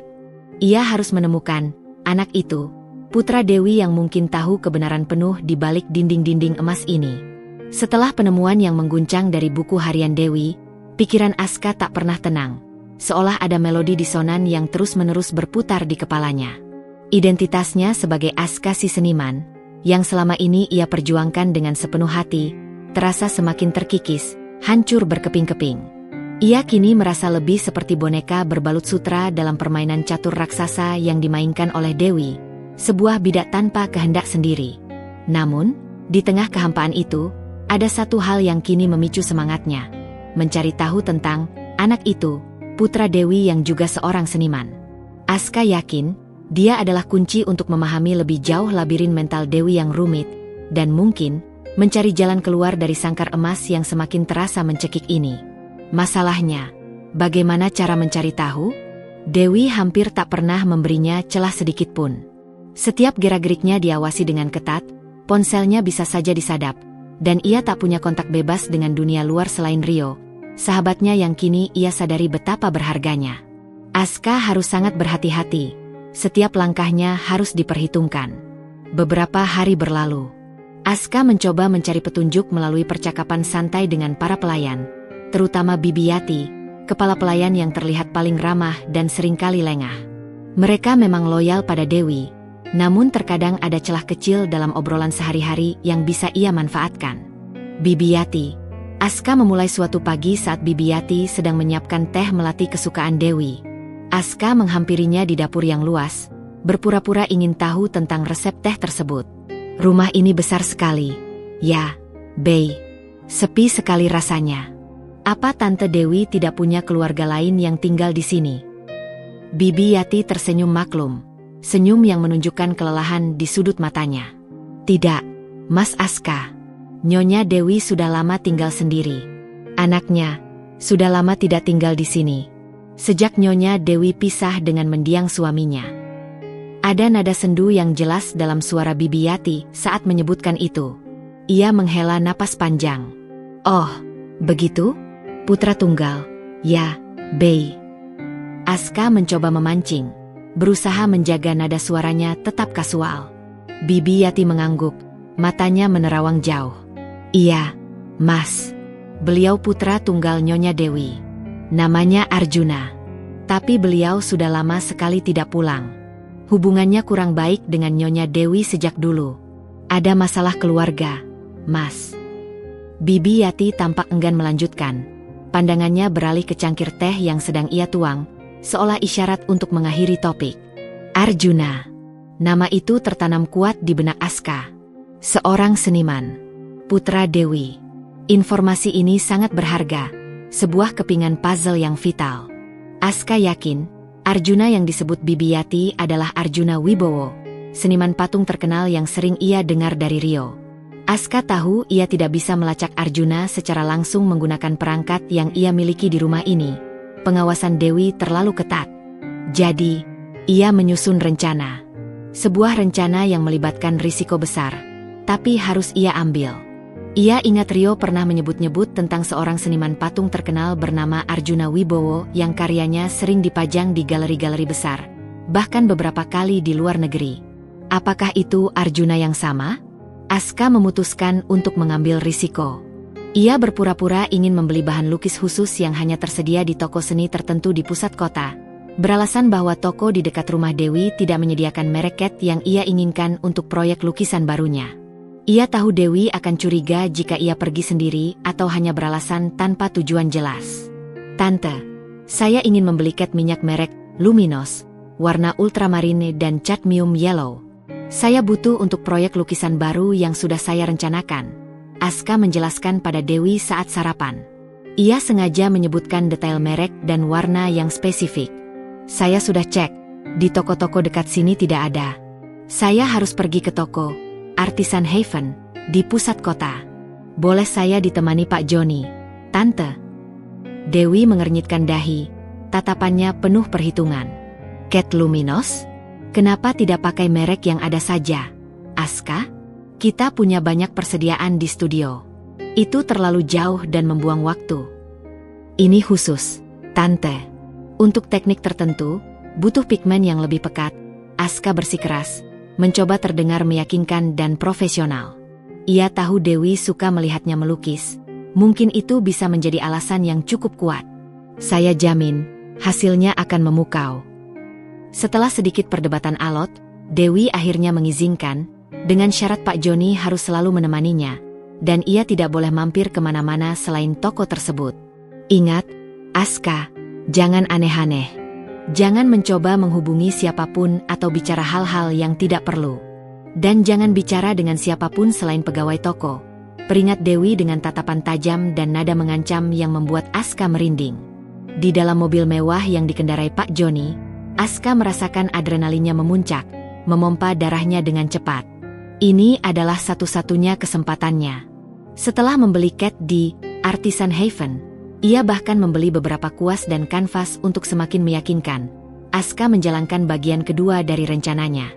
Ia ingat ada galeri seni yang cukup terkenal, Sinergi Gallery, tak jauh dari toko cat itu, dan ia pernah membaca bahwa karya Arjuna Wibowo sering dipamerkan di sana. Pak Joni, Aska memulai, menunjuk ke arah jalanan. Saya dengar ada pameran seni patung yang bagus di Sinergi Gallery, persis di belokan itu. Bolehkah saya melihat sebentar? Mungkin bisa jadi inspirasi untuk proyek saya. Nyonya Dewi pasti suka jika saya banyak mendapat inspirasi baru. Ia tahu harus menggunakan nama Dewi untuk meyakinkan Pak Joni. Pak Joni tampak ragu, menimbang-nimbang perintah tegas Dewi. Ia melirik jam tangannya, lalu ke arah Aska yang memohon. Hanya sebentar, Mas. Saya tidak mau kena marah Nyonya. Akhirnya, Pak Joni mengalah, mungkin karena Aska adalah suami sang nyonya besar, atau mungkin karena ia sedikit bersimpati pada pemuda yang selalu terkurung itu. Saat melangkah ke dalam galeri yang modern dan sunyi itu, jantung Aska berdebar lebih kencang lagi. Ia mengamati patung-patung abstrak dan realis yang megah, terbuat dari perunggu, baja, dan kayu. Dan di sudut yang tenang, sebuah patung perunggu berukuran sedang dengan judul Ikatan yang Patah menarik perhatiannya. Patung itu menggambarkan dua sosok manusia yang saling terikat, namun salah satu tangannya terlepas, seolah berusaha membebaskan diri, menciptakan celah yang menyakitkan. Plakat kecil di bawah patung itu tertulis jelas, karya oleh Arjuna Wibowo. Aska yakin 100%, ini dia. Tiba-tiba, seorang pria parubaya, sekitar akhir 40-an atau awal 50-an, dengan rambut agak gondrong yang diikat asal-asalan namun terlihat artistik, dan tatapan mata yang tajam namun menyimpan kesedihan yang mendalam, mendekati patung yang sama. Pria itu menatap patung itu dengan ekspresi kompleks, campuran kebanggaan, penyesalan, dan kesedihan yang mendalam. Itulah Arjuna, ia yakin. Aura senimannya terasa kuat, jauh berbeda dari aura para pebisnis kaku yang biasa mengelilingi Dewi. Aska memberanikan diri, ini adalah kesempatannya. Patung ini sangat ekspresif. Ya, judulnya saja sudah berbicara banyak. Aska memulai, suaranya sedikit bergetar karena gugup. Pria itu menoleh perlahan, menatap Aska dengan sorot mata menilai, sebuah tatapan yang terasa familiar, seperti kilatan mata Dewi namun dengan kehangatan yang berbeda. Anda menyukai seni, anak muda? Tanyanya, suaranya serak namun berwibawa, penuh pengalaman. Saya juga seorang seniman, Pak. Meskipun masih jauh dari sekelas ini, Aska menjawab jujur, menunjuk ke arah patung itu. Ini karya Arjuna Wibowo, ya. Pria itu tersenyum tipis, senyum yang ironisnya mirip dengan Dewi, namun lebih hangat, lebih jujur, dan sedikit menyimpan kepahitan. Saya Arjuna, dan terima kasih atas apresiasinya. Aska terpaku. Jantungnya berdegup lebih kencang. Ini adalah kesempatannya untuk menggali informasi. Saya Aska, Pak Arjuna. Saya sangat mengagumi karya Anda. Terutama, ikatan yang patah. Patung itu seolah menceritakan banyak hal tentang hubungan yang rumit, tentang ikatan yang seharusnya erat tapi justru menyakitkan. Aska mencoba memancing, berharap Arjuna akan membahas tentang hubungannya dengan Dewi, tanpa menyebut nama Dewi secara langsung. Arjuna menatap patung itu lagi, pandangannya menerawang jauh, seolah kembali ke masa lalu yang menyakitkan. Ada bayangan kesedihan di matanya. Ya, terkadang, ikatan yang paling kuat justru adalah yang paling menyakitkan dan membelenggu. Ikatan yang seharusnya menjadi jembatan penghubung, tapi justru menjadi tembok pemisah yang tak bisa ditembus. Ada nada pahit yang jelas dalam suaranya, sebuah nada yang Aska kenali dari dirinya sendiri. Sebelum Aska sempat bertanya lebih jauh, atau bahkan menyebut nama Dewi, Pak Joni, yang sedari tadi menunggu di sudut galeri dengan wajah gelisah, tiba-tiba mendekat. Mas Aska, Nyonya Dewi menelpon. Beliau minta segera kembali. Ada urusan mendesak yang harus segera diurus. Suara Pak Joni terdengar cemas, seperti ia sedang dalam masalah besar. Aska terkesiap. Waktunya habis. Pengawasan Dewi begitu ketat hingga ia bahkan bisa mengetahui keberadaan Aska saat itu juga. Ia menatap Arjuna, mencoba menyampaikan sesuatu melalui pandangannya, permintaan bantuan, mungkin sebuah pemahaman. Senang sekali bisa bertemu Anda, Pak Arjuna, ucap Aska cepat, setengah berbisik. Saya harap, semoga kita bisa bertemu lagi. Ada banyak hal yang ingin saya tanyakan. Arjuna menatap Aska dengan tatapan yang penuh rasa ingin tahu dan sedikit kebingungan, seolah ada sesuatu yang ia rasakan dan ia belum mengerti. Semoga, balasnya singkat, namun ada kehangatan dan rasa ingin tahu yang tak terduga dalam suaranya, seolah ia juga merasakan ada benang merah di antara mereka. Dalam perjalanan pulang, Aska merasa campur aduk. Ia berhasil bertemu Arjuna, mendapat konfirmasi bahwa ia adalah putra Dewi, dan melihat sedikit sisi lain dari pria itu. Tapi ia juga menyadari betapa ketatnya pengawasan Dewi, sebuah pengawasan yang terasa seperti jaring laba-laba yang tak terlihat. Pertemuan singkat itu memberinya secercah harapan baru, namun juga menegaskan betapa berbahayanya permainan ini. Ia harus lebih cerdik, lebih licik, jika ingin mengungkap seluruh kebenaran dan mencari jalan keluar dari sangkar emas ini. Pulang dari galeri, Aska merasa seperti boneka yang talinya ditarik ke sana kemari, kehendaknya bukan lagi miliknya sendiri. Pertemuan singkat nan tegang dengan Arjuna, putra kandung Dewi, terasa seperti secercah cahaya yang menembus kegelapan pekat, namun juga mempertegas betapa rumit, kusut, dan berbahayanya permainan yang sedang ia jalani. Kata-kata Arjuna tentang ikatan yang seharusnya menjadi jembatan tapi justru menjadi tembok, terus terngiang di benaknya, sebuah cerminan sempurna dari hubungannya dengan Dewi. Aska dan Dewi terikat oleh sumpah pernikahan, Namun justru ikatan itulah yang membangun dinding tebal di antara mereka dan dunia luar. Dan, tentu saja, ada pertanyaan mengganggu yang terus menusuk. Bagaimana Dewi bisa tahu begitu cepat tentang kunjungannya ke galeri? Mata-mata Dewi ada di mana-mana, dan jaringan informasinya jauh lebih luas dan efisien dari yang ia bayangkan. Malam itu, Aska duduk di studio pribadinya yang mewah, sebuah ruangan yang tadinya ia impikan sebagai tempat ia bebas berekspresi. Namun kini terasa dingin dan hampa, seperti kuburan bagi inspirasinya. Ia menatap kanvas kosong, putih bersih, seolah mengejek kekosongan di dalam dirinya. Kuas di tangannya terasa berat, seolah menolak untuk bergerak, memberontak. Ia ingin melukis, ingin menumpahkan semua frustrasi, kebingungan, rasa terperangkap, dan kehancuran yang ia rasakan. Namun, inspirasi itu tak kunjung datang, membeku di dalam jiwanya. Atau lebih tepatnya, inspirasi itu ada, namun ia tak tahu bagaimana memvisualisasikannya tanpa merasa takut. Ketakutan akan Dewi, akan batasan yang semakin mengerucut, dan yang paling penting, akan nasib ayahnya. Ayahnya adalah jangkar terakhirnya, dan ia tak akan membiarkannya tenggelam. Ia bangkit dengan gelisah, berjalan menuju cermin besar yang terpajang megah di sudut ruangan, memantulkan seluruh tubuhnya. Bayangannya terpantul jelas. Seorang pria muda dengan wajah lelah yang dipenuhi garis-garis kecemasan, mata yang dulu memancarkan semangat membara kini terlihat sendu, nyaris mati. Ia mengenakan piyama sutra lembut berwarna biru dongker pemberian Dewi, rambutnya tertata rapi sesuai keinginan Dewi. Ini bukan lagi Aska yang dulu. Bukan Aska si seniman kumal yang tangannya kotor oleh cat dan jiwanya bebas berekspresi.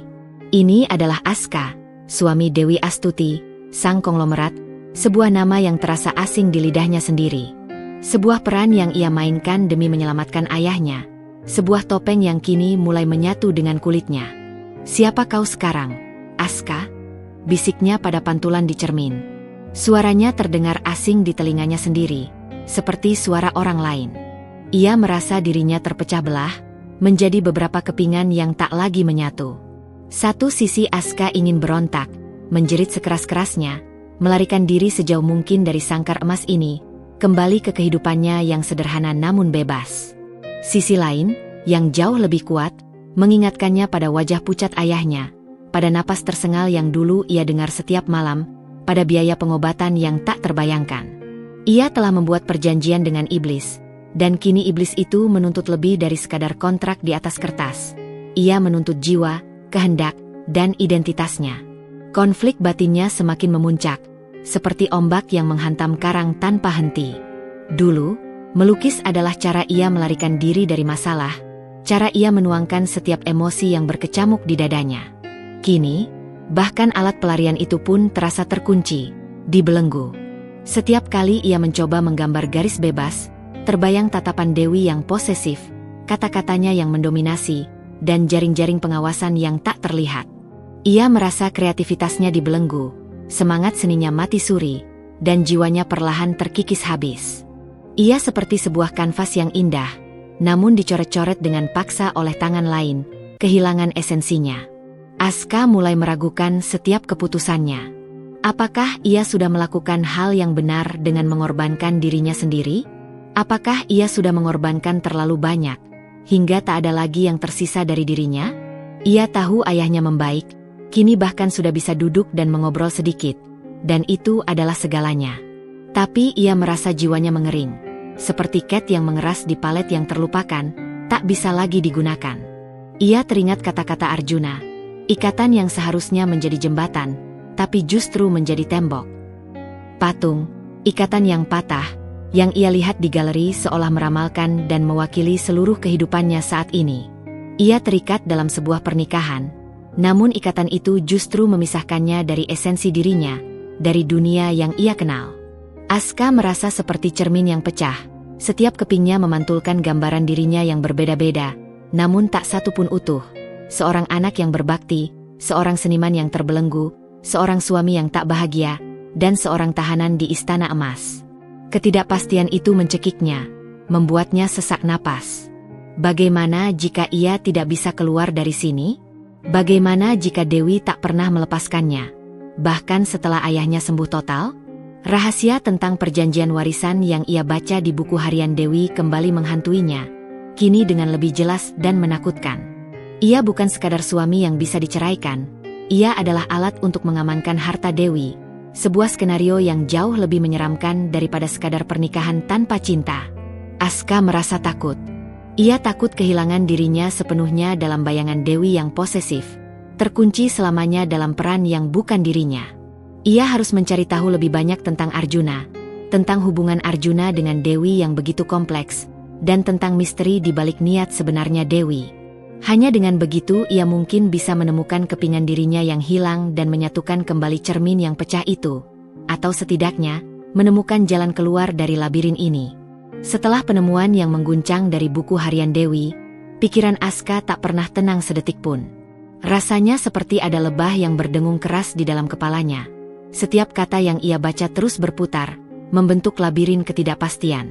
Identitasnya sebagai Aska si seniman, yang selama ini ia perjuangkan dengan penuh gairah, kini terasa semakin terkikis, hancur berkeping-keping di bawah tekanan eksistensial. Ia kini merasa lebih seperti boneka berbalut sutra yang mahal, sebuah properti dalam permainan catur raksasa yang dimainkan oleh Dewi, sebuah bidak tanpa kehendak sendiri. Namun, di tengah kehampaan dan rasa terperangkap itu, ada satu hal yang kini memicu semangatnya dan menyulut tekadnya, mencari tahu tentang anak itu, putra Dewi yang juga seorang seniman, Arjuna.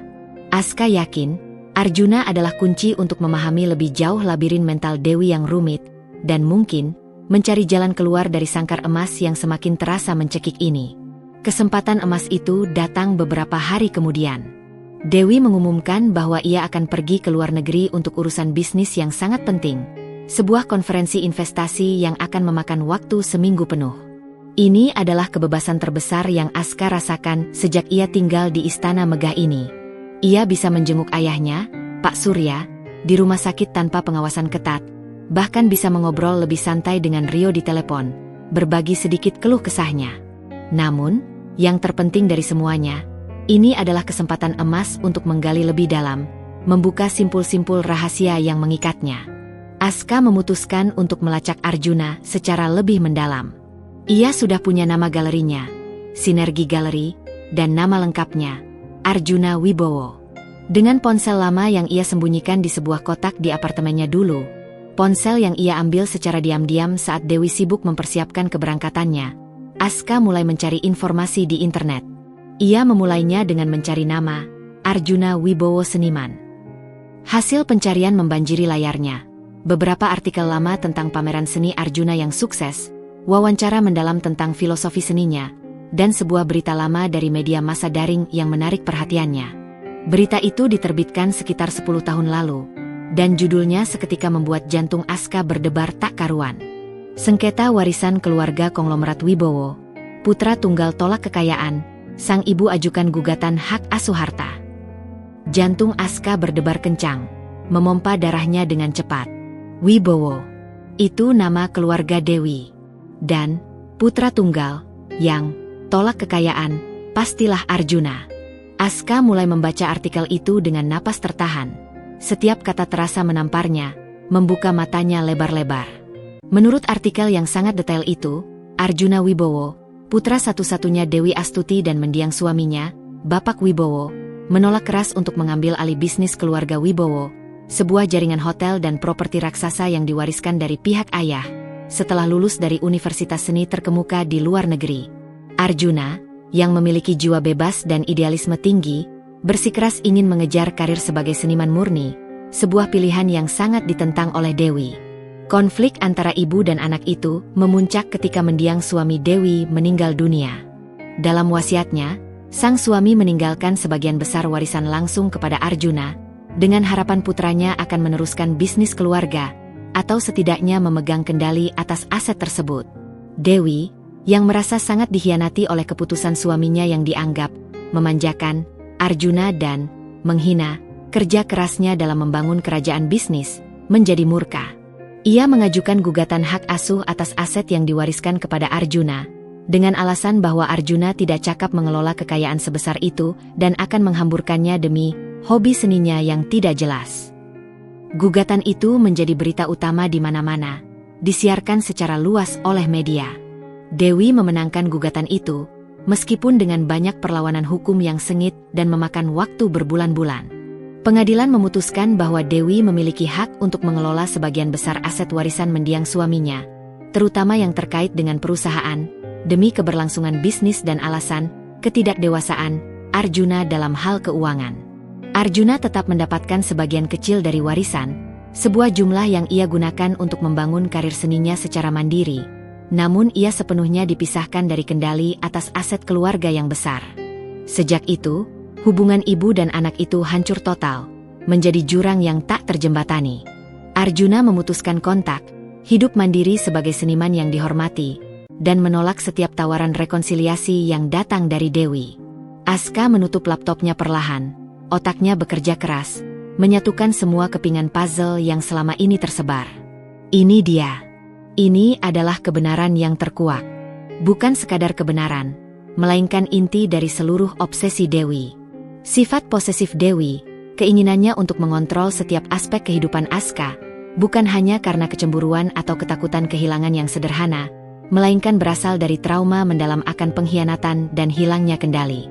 Ia merasa dikhianati oleh mendiang suaminya yang lebih memilih dan mempercayai Arjuna dengan warisan, dan oleh Arjuna sendiri yang menolak jalannya.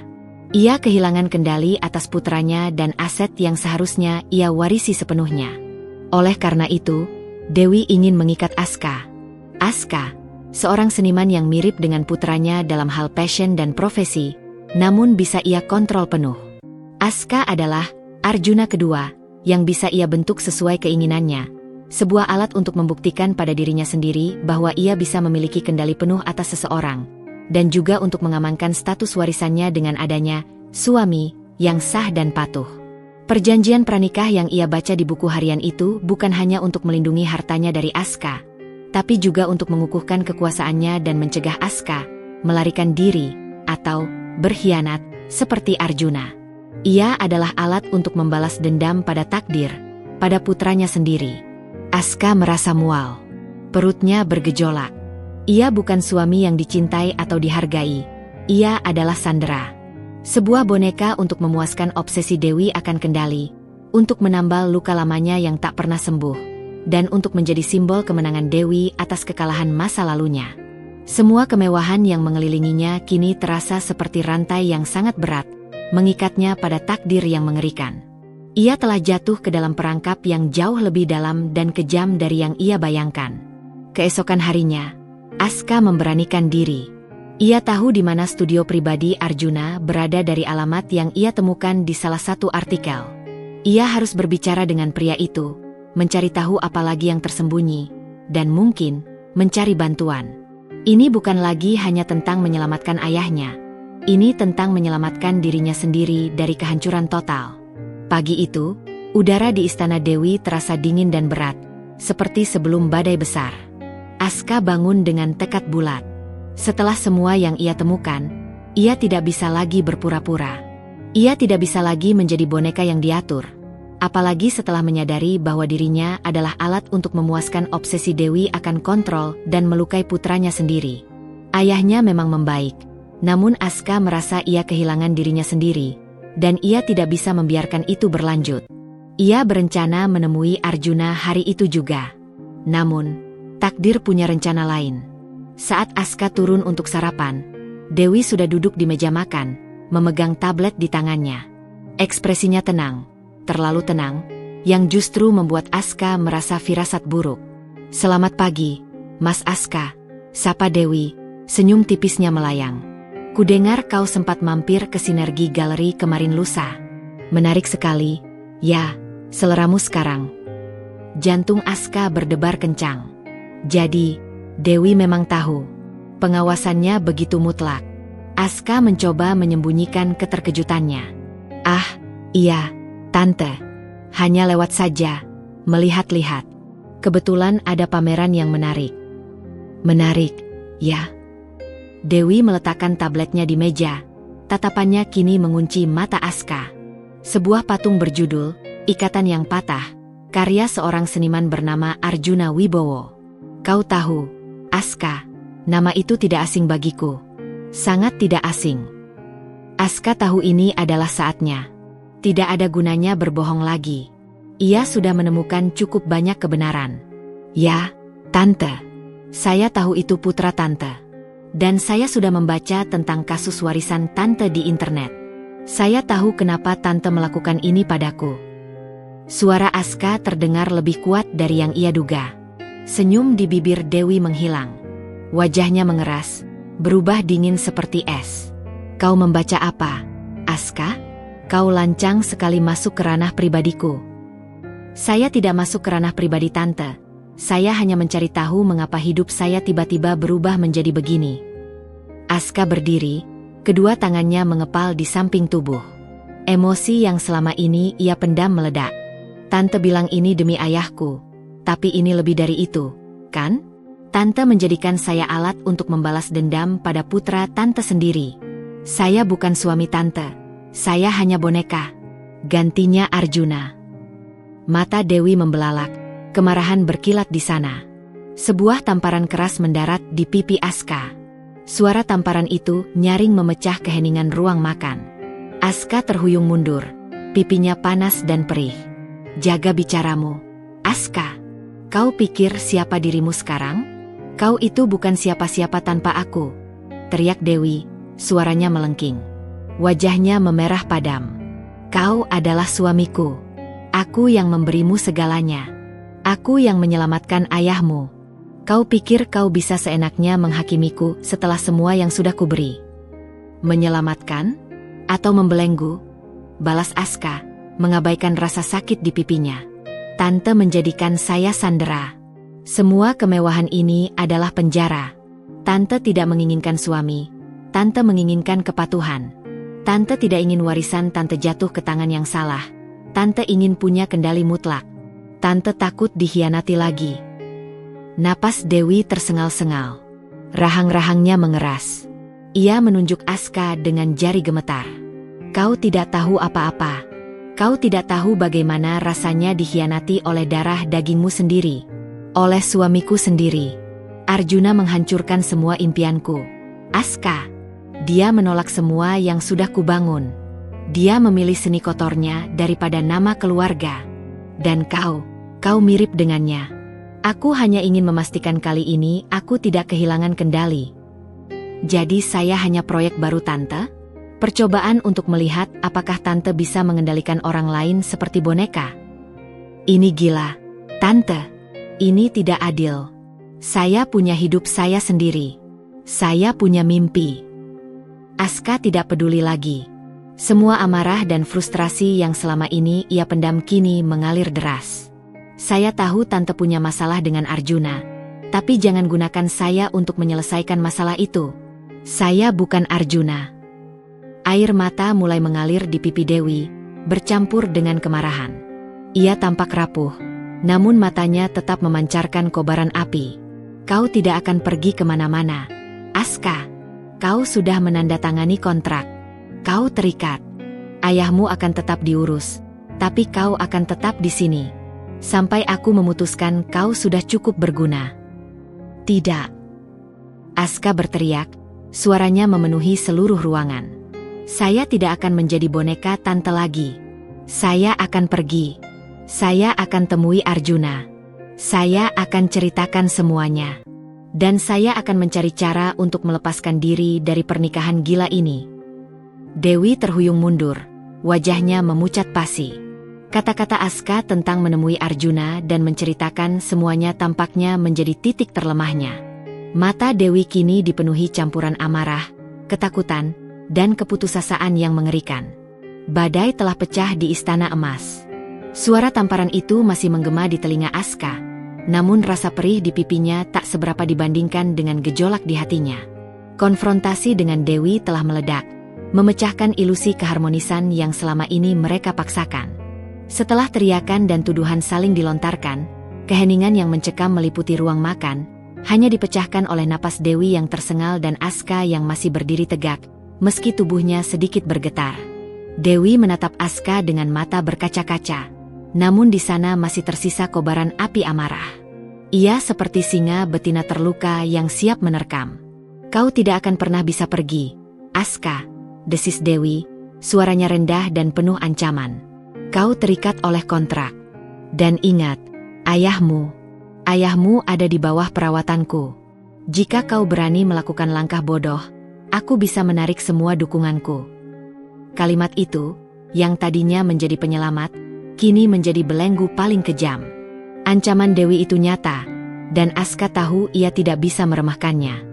Kesehatan ayahnya adalah prioritas utamanya, satu-satunya alasan ia mau terjebak dalam sangkar emas ini.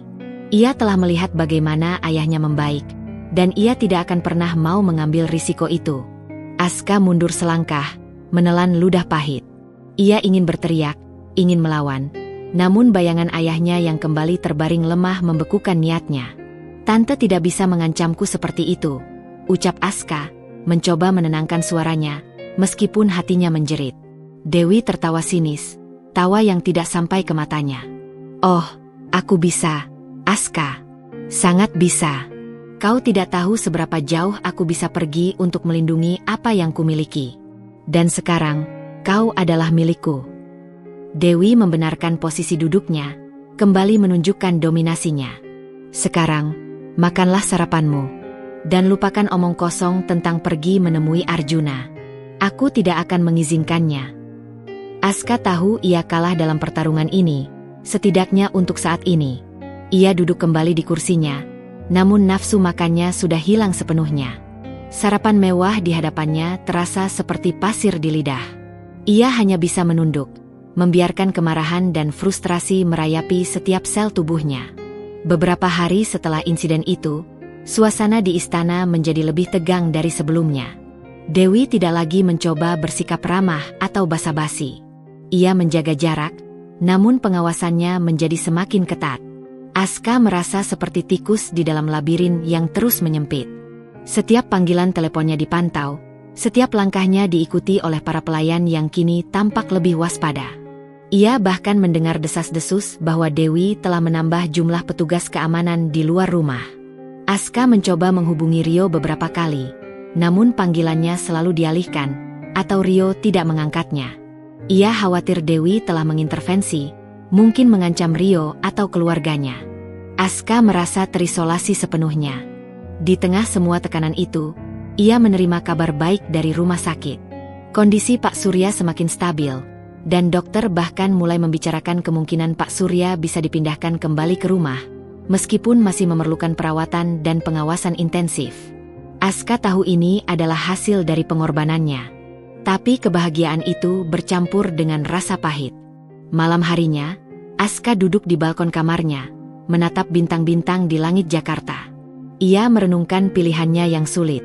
Ia bisa terus berjuang melawan Dewi, mencoba mencari celah untuk melarikan diri dan mengungkap semua kebenaran. Tapi itu akan membahayakan ayahnya, dan Aska tidak bisa mengambil risiko itu. Atau ia bisa pasrah, menjalani perannya sebagai suami boneka Dewi sampai ayahnya benar-benar sembuh dan ia mungkin bisa merencanakan pelarian di kemudian hari. Namun, berapa lama ia bisa bertahan? Berapa banyak lagi dari dirinya yang akan terkikis dalam proses itu? Pilihan itu terasa seperti pisau bermata dua. Satu sisi adalah kebebasan yang ia rindukan, sisi lain adalah keselamatan ayahnya. Ia telah berjanji pada dirinya sendiri akan melakukan apapun untuk ayahnya. Dan janji itu, ironisnya, kini mengikatnya lebih erat. Aska tahu ia harus membuat keputusan yang paling berat dalam hidupnya.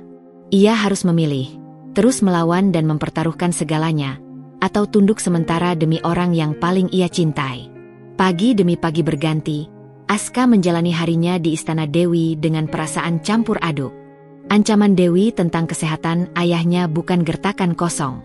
Aska telah melihat betapa rapuhnya Pak Surya di awal, dan ia tak sanggup membayangkan ayahnya kembali ke kondisi itu. Dilema ini menguras habis tenaganya, meremukkan sisa-sisa semangat pemberontakannya.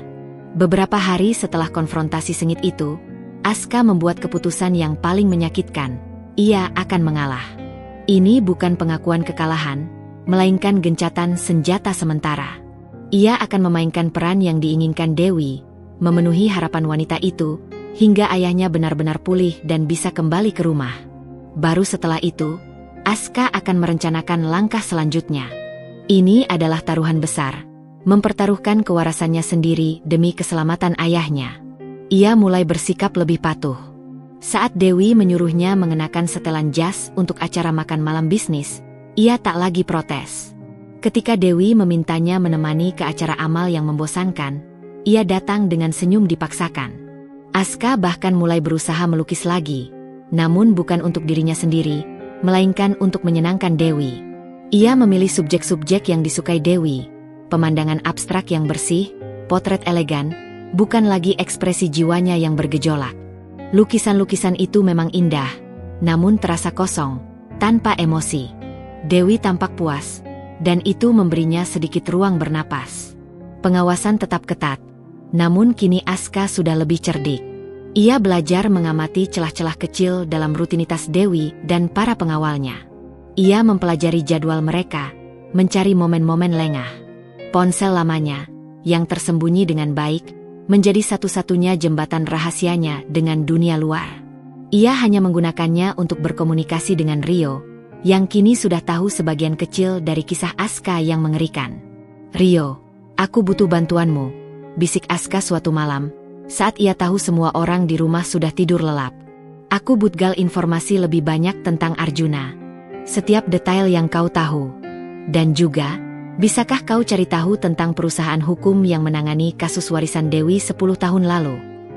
Rio, yang merasa khawatir sejak Aska menghilang dari peredaran, langsung setuju. "Ada apa sebenarnya, Aska? Aku bisa merasakan ada yang tidak beres." "Nanti akan kuceritakan semuanya," jawab Aska, "tapi tidak sekarang. Ini rahasia. Aku tidak bisa mengambil risiko." Informasi mulai mengalir dari Rio. Arjuna Wibowo adalah seniman patung yang sangat dihormati, dikenal akan karyanya yang penuh emosi dan perlawanan terhadap kemapanan. Ia sangat tertutup soal kehidupan pribadinya, terutama hubungannya dengan ibunya. Rio bahkan berhasil mendapatkan nama firma hukum yang menangani sengketa warisan itu, Kantor Hukum Pratama Rekan. Dengan informasi baru ini, Aska mulai menyusun strategi. Ia tahu, di balik genggaman erat Dewi, ada kerentanan. Wanita itu sangat peduli pada reputasinya. Jika ada skandal yang muncul, terutama yang melibatkan putranya sendiri dan pernikahan anehnya, Dewi bisa kehilangan banyak hal. Ini adalah senjata yang Aska pegang, meskipun ia berharap tak perlu menggunakannya. Aska juga memanfaatkan kunjungan rutinnya ke rumah sakit untuk menemui ayahnya. Setiap kali ia melihat senyum di wajah Pak Surya, semangatnya kembali. "Ayah sudah banyak kemajuan, Nak," kata Pak Surya suatu sore, suaranya lebih kuat dari sebelumnya. "Dokter bilang sebentar lagi ayah bisa pulang." "Terima kasih, Nak. Kau sudah berjuang keras." Kata-kata ayahnya terasa seperti penawar sekaligus racun. Bahagia, namun juga mengingatkannya akan harga yang harus ia bayar. Aska tersenyum, menyembunyikan badai di hatinya. Tentu, yah, Aska akan selalu ada untuk ayah. Gencatan senjata ini terasa seperti limbo. Aska berada di antara dua dunia. Dunia kemewahan yang membelenggu di istana Dewi, dan dunia kebebasan yang ia impikan, yang harus ia rebut kembali. Ia tahu, saat ayahnya sembuh total dan kembali ke rumah, saat itulah badai sesungguhnya akan dimulai. Dan kali ini, ia akan siap. Gencatan senjata yang Aska deklarasikan atas dirinya sendiri mulai membuahkan hasil. Dewi tampak sedikit melunak, atau setidaknya, ia percaya Aska sudah terkendali. Ini memberi Aska ruang gerak yang sangat ia butuhkan. Sementara Pak Surya menunjukkan kemajuan pesat di rumah sakit, Aska mematangkan rencananya. Ia tahu ia harus bertemu Arjuna lagi. Kali ini bukan sekadar pertemuan kebetulan, melainkan untuk menggali kebenaran sepenuhnya. Dengan informasi dari Rio mengenai kantor hukum Pratama Rekan, Aska memulai langkah berikutnya. Ia tahu firma hukum itu menangani kasus warisan Dewi. Pasti ada dokumen-dokumen penting di sana, atau setidaknya informasi kontak Arjuna yang lebih rinci. Aska menunggu waktu yang tepat. Ia tahu Dewi memiliki jadwal sosialita yang padat, seringkali bertemu teman-teman lamanya untuk brunch atau acara minum teh. Ini adalah kesempatan terbaiknya. Suatu Selasa pagi, Saat Dewi berpamitan untuk acara brunch dengan teman-teman lamanya hingga sore, Aska segera bergerak. Ia mengirim pesan pada Rio dengan ponsel lamanya. "Rio, aku butuh bantuanmu lagi. Bisakah kau cari tahu alamat studio Arjuna Wibowo? Yang pasti dan tak bisa dilacak Dewi." Rio, yang semakin paham dengan situasi pelik Aska, tidak banyak bertanya. Hanya butuh waktu 1 jam, Rio mengirimkan sebuah alamat di daerah terpencil di pinggiran kota, jauh dari keramaian dan sorotan. Ini alamat studio pribadinya, Aska. Dia sangat menjaga privasi. Tidak ada yang tahu ini kecuali klien-klien dekatnya, tulis Rio. Aska merasa lega sekaligus tegang. Ini adalah langkah paling berbahaya sejauh ini. Ia tahu Pak Joni dan para pengawal Dewi tetap berjaga di sekitar rumah. Ia tidak bisa membawa mobil. Aska memutuskan untuk berpura-pura ingin lari pagi di sekitar kompleks perumahan yang luas itu. Mengenakan pakaian olahraga dan headphone yang tidak terhubung ke apapun, Aska menyelinap keluar gerbang utama.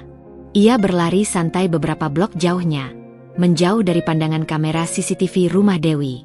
Begitu ia merasa cukup aman, ia memanggil taksi daring menggunakan ponsel lamanya. "Ke alamat ini, Pak," ucap Aska pada pengemudi, menyebutkan alamat studio Arjuna.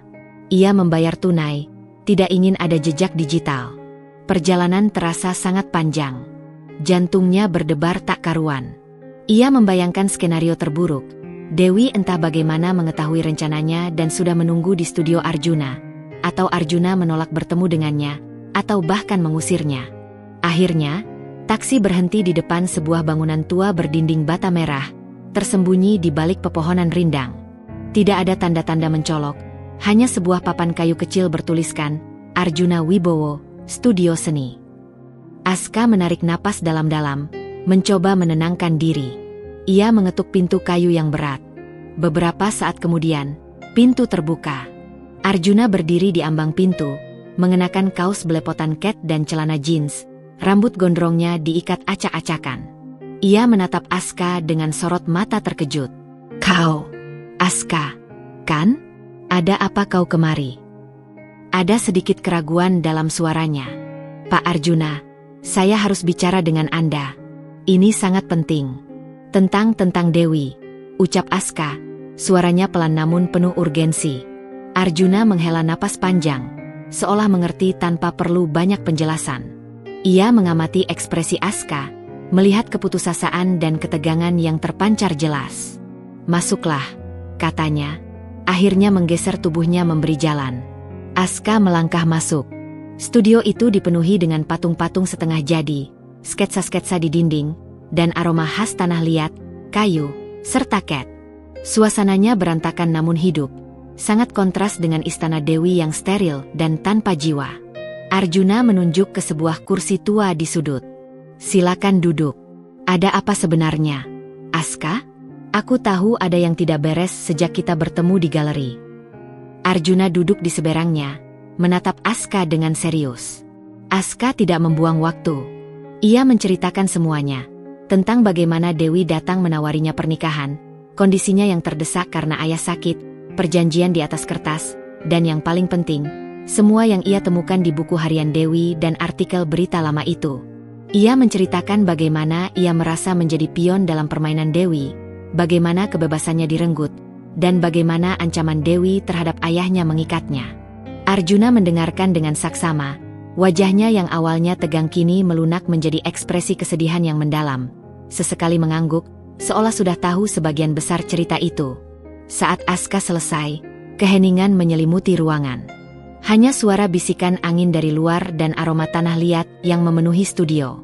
"Aku minta maaf, Aska," ujar Arjuna akhirnya, suaranya parau.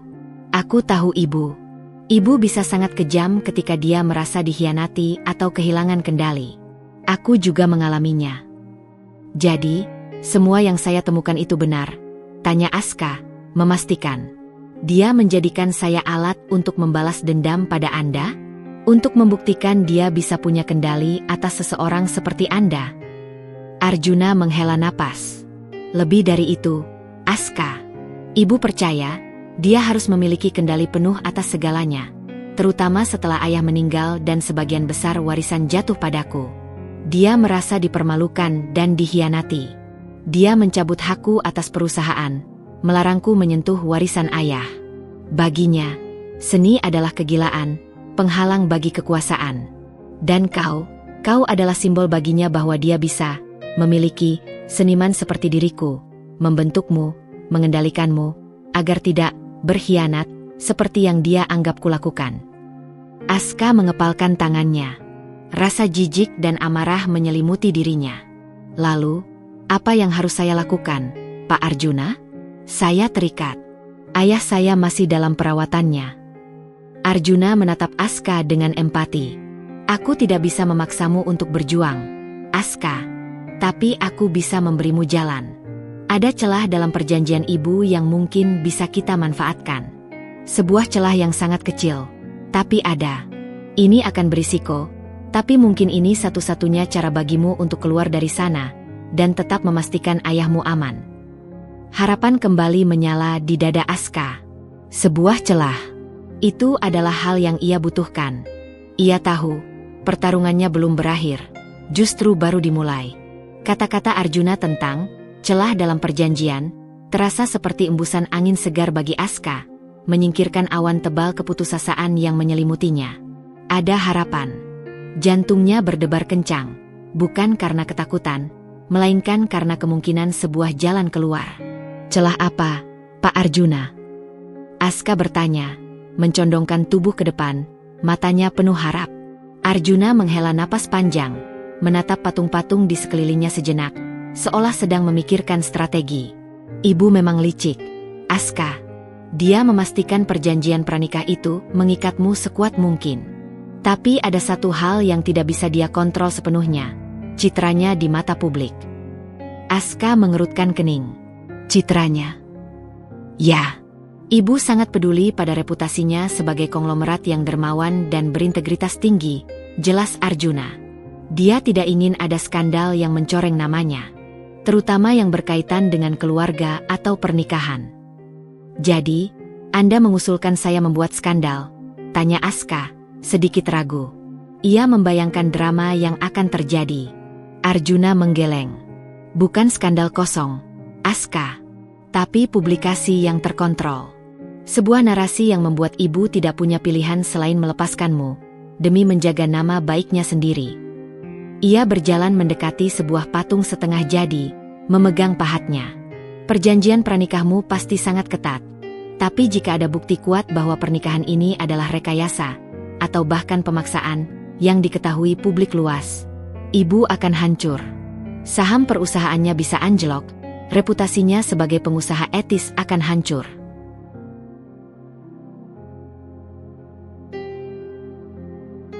Aska mulai memahami. Ini bukan tentang pertarungan hukum, tapi tentang perang opini. Tapi bagaimana caranya? Dia mengawasiku ketat sekali.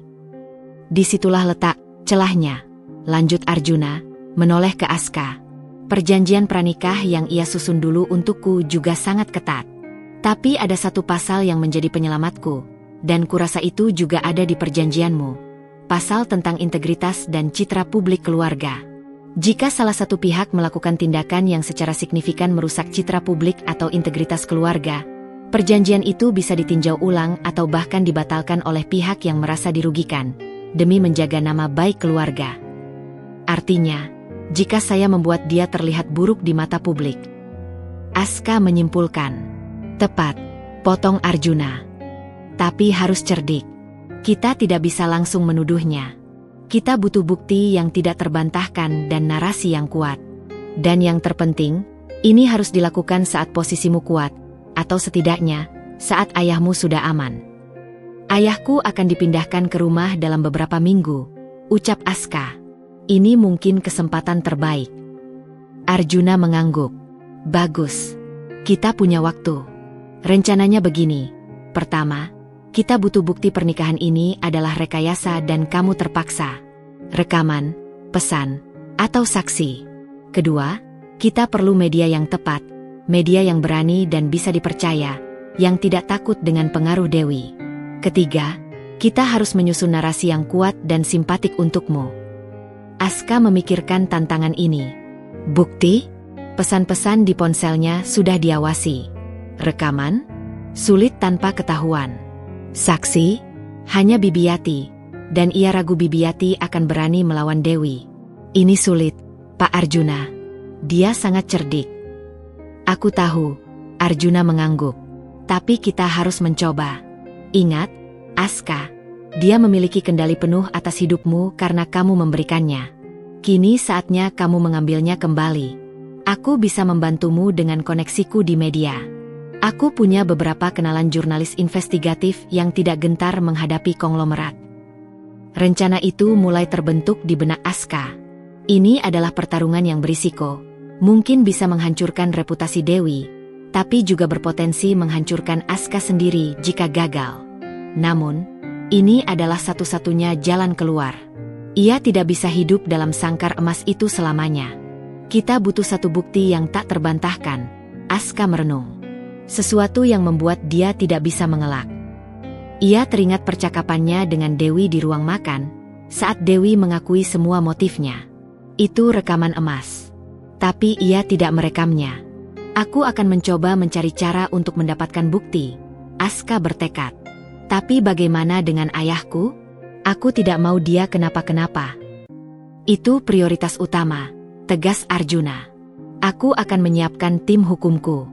Begitu ayahmu pulang ke rumah, kita akan segera bergerak. Kita akan pastikan ada pengacara yang siap membela jika Dewi mencoba mengancam atau mengambil tindakan balik terhadap ayahmu. Aska merasakan beban berat di pundaknya, namun juga sebuah dorongan baru. Ia tidak lagi sendirian. Ia punya Arjuna, seorang pria yang memahami penderitaannya dan tahu cara melawan sang singa betina. Ini adalah gencatan senjata, ya, tapi gencatan senjata yang akan berakhir dengan badai yang jauh lebih besar. Bulan-bulan berlalu. Aska memainkan perannya dengan sempurna. Ia adalah suami teladan di depan Dewi dan para pelayan, seniman yang patuh, dan menantu yang penuh perhatian di hadapan ayahnya. Rahasia tentang rencana dan pertemuannya dengan Arjuna tersimpan rapat. Sementara itu, di bawah pengawasan Dewi yang tak henti, kondisi Pak Surya terus membaik, hingga akhirnya dokter mengizinkan beliau pulang ke rumah. Momen itu adalah kepingan puzzle terakhir yang Aska butuhkan. Beberapa hari setelah ayahnya kembali dan menetap di rumah, Aska melakukan langkah terakhir. Dengan bantuan Arjuna dan tim hukumnya, sebuah konferensi pers dadakan digelar. Aska, ditemani Arjuna dan pengacaranya, tampil di hadapan puluhan wartawan. Dengan suara mantap, ia mengungkapkan semua kebenaran. Pernikahan paksa, motif Dewi yang tersembunyi, ancaman terhadap ayahnya, dan bagaimana ia dijadikan alat untuk obsesi Dewi akan kendali. Ia juga menunjukkan bukti-bukti, termasuk transkrip percakapan tersembunyi dengan Dewi di masa lalu, yang diam-diam ia rekam. Berita itu meledak bagai bom di seluruh media. Citra Dewi yang selama ini sempurna sebagai konglomerat dermawan hancur seketika. Skandal itu tak hanya menghebohkan publik, tetapi juga mengguncang fondasi kerajaan bisnisnya. Saham-saham perusahaannya anjlok drastis. Dewi, yang terkejut dan marah besar, mencoba melakukan perlawanan hukum, namun bukti-bukti Aska dan dukungan media membuat posisinya sangat lemah. Tidak lama kemudian, di bawah tekanan publik dan kerugian finansial yang tak terkira, Dewi terpaksa menyerah. Sebuah kesepakatan damai dicapai. Pernikahan Aska dan Dewi dibatalkan secara hukum, dengan syarat Dewi tidak akan lagi mengganggu Aska atau ayahnya, dan ia tetap menjamin semua biaya perawatan Pak Surya hingga sembuh total sebagai bagian dari kompensasi. Dewi juga berjanji untuk tidak pernah lagi mengancam Aska atau Arjuna. Aska akhirnya bebas. Ia tidak lagi terkungkung dalam sangkar emas. Ia kembali ke sanggar seni lamanya, melukis dengan semangat yang membara, menuangkan semua pengalaman pahit dan kebebasan yang baru ia dapatkan ke dalam kanvas. Hubungannya dengan Arjuna perlahan membaik. Mereka mulai membangun ikatan persaudaraan yang baru, ikatan yang tulus, jauh dari bayang-bayang Dewi. Meskipun bekas luka dari pengalaman itu akan selalu ada, Aska tahu ia telah membuat pilihan yang benar. Ia menyelamatkan ayahnya, dan pada akhirnya, ia juga menyelamatkan dirinya sendiri. Ia mungkin telah membayar kebebasannya dengan harga yang sangat mahal, namun setiap goresan kuas di kanvasnya kini adalah bukti bahwa ia telah menemukan kembali jiwanya, dan kebebasan itu, bagi seorang seniman sepertinya, Sungguh tak ternilai harganya.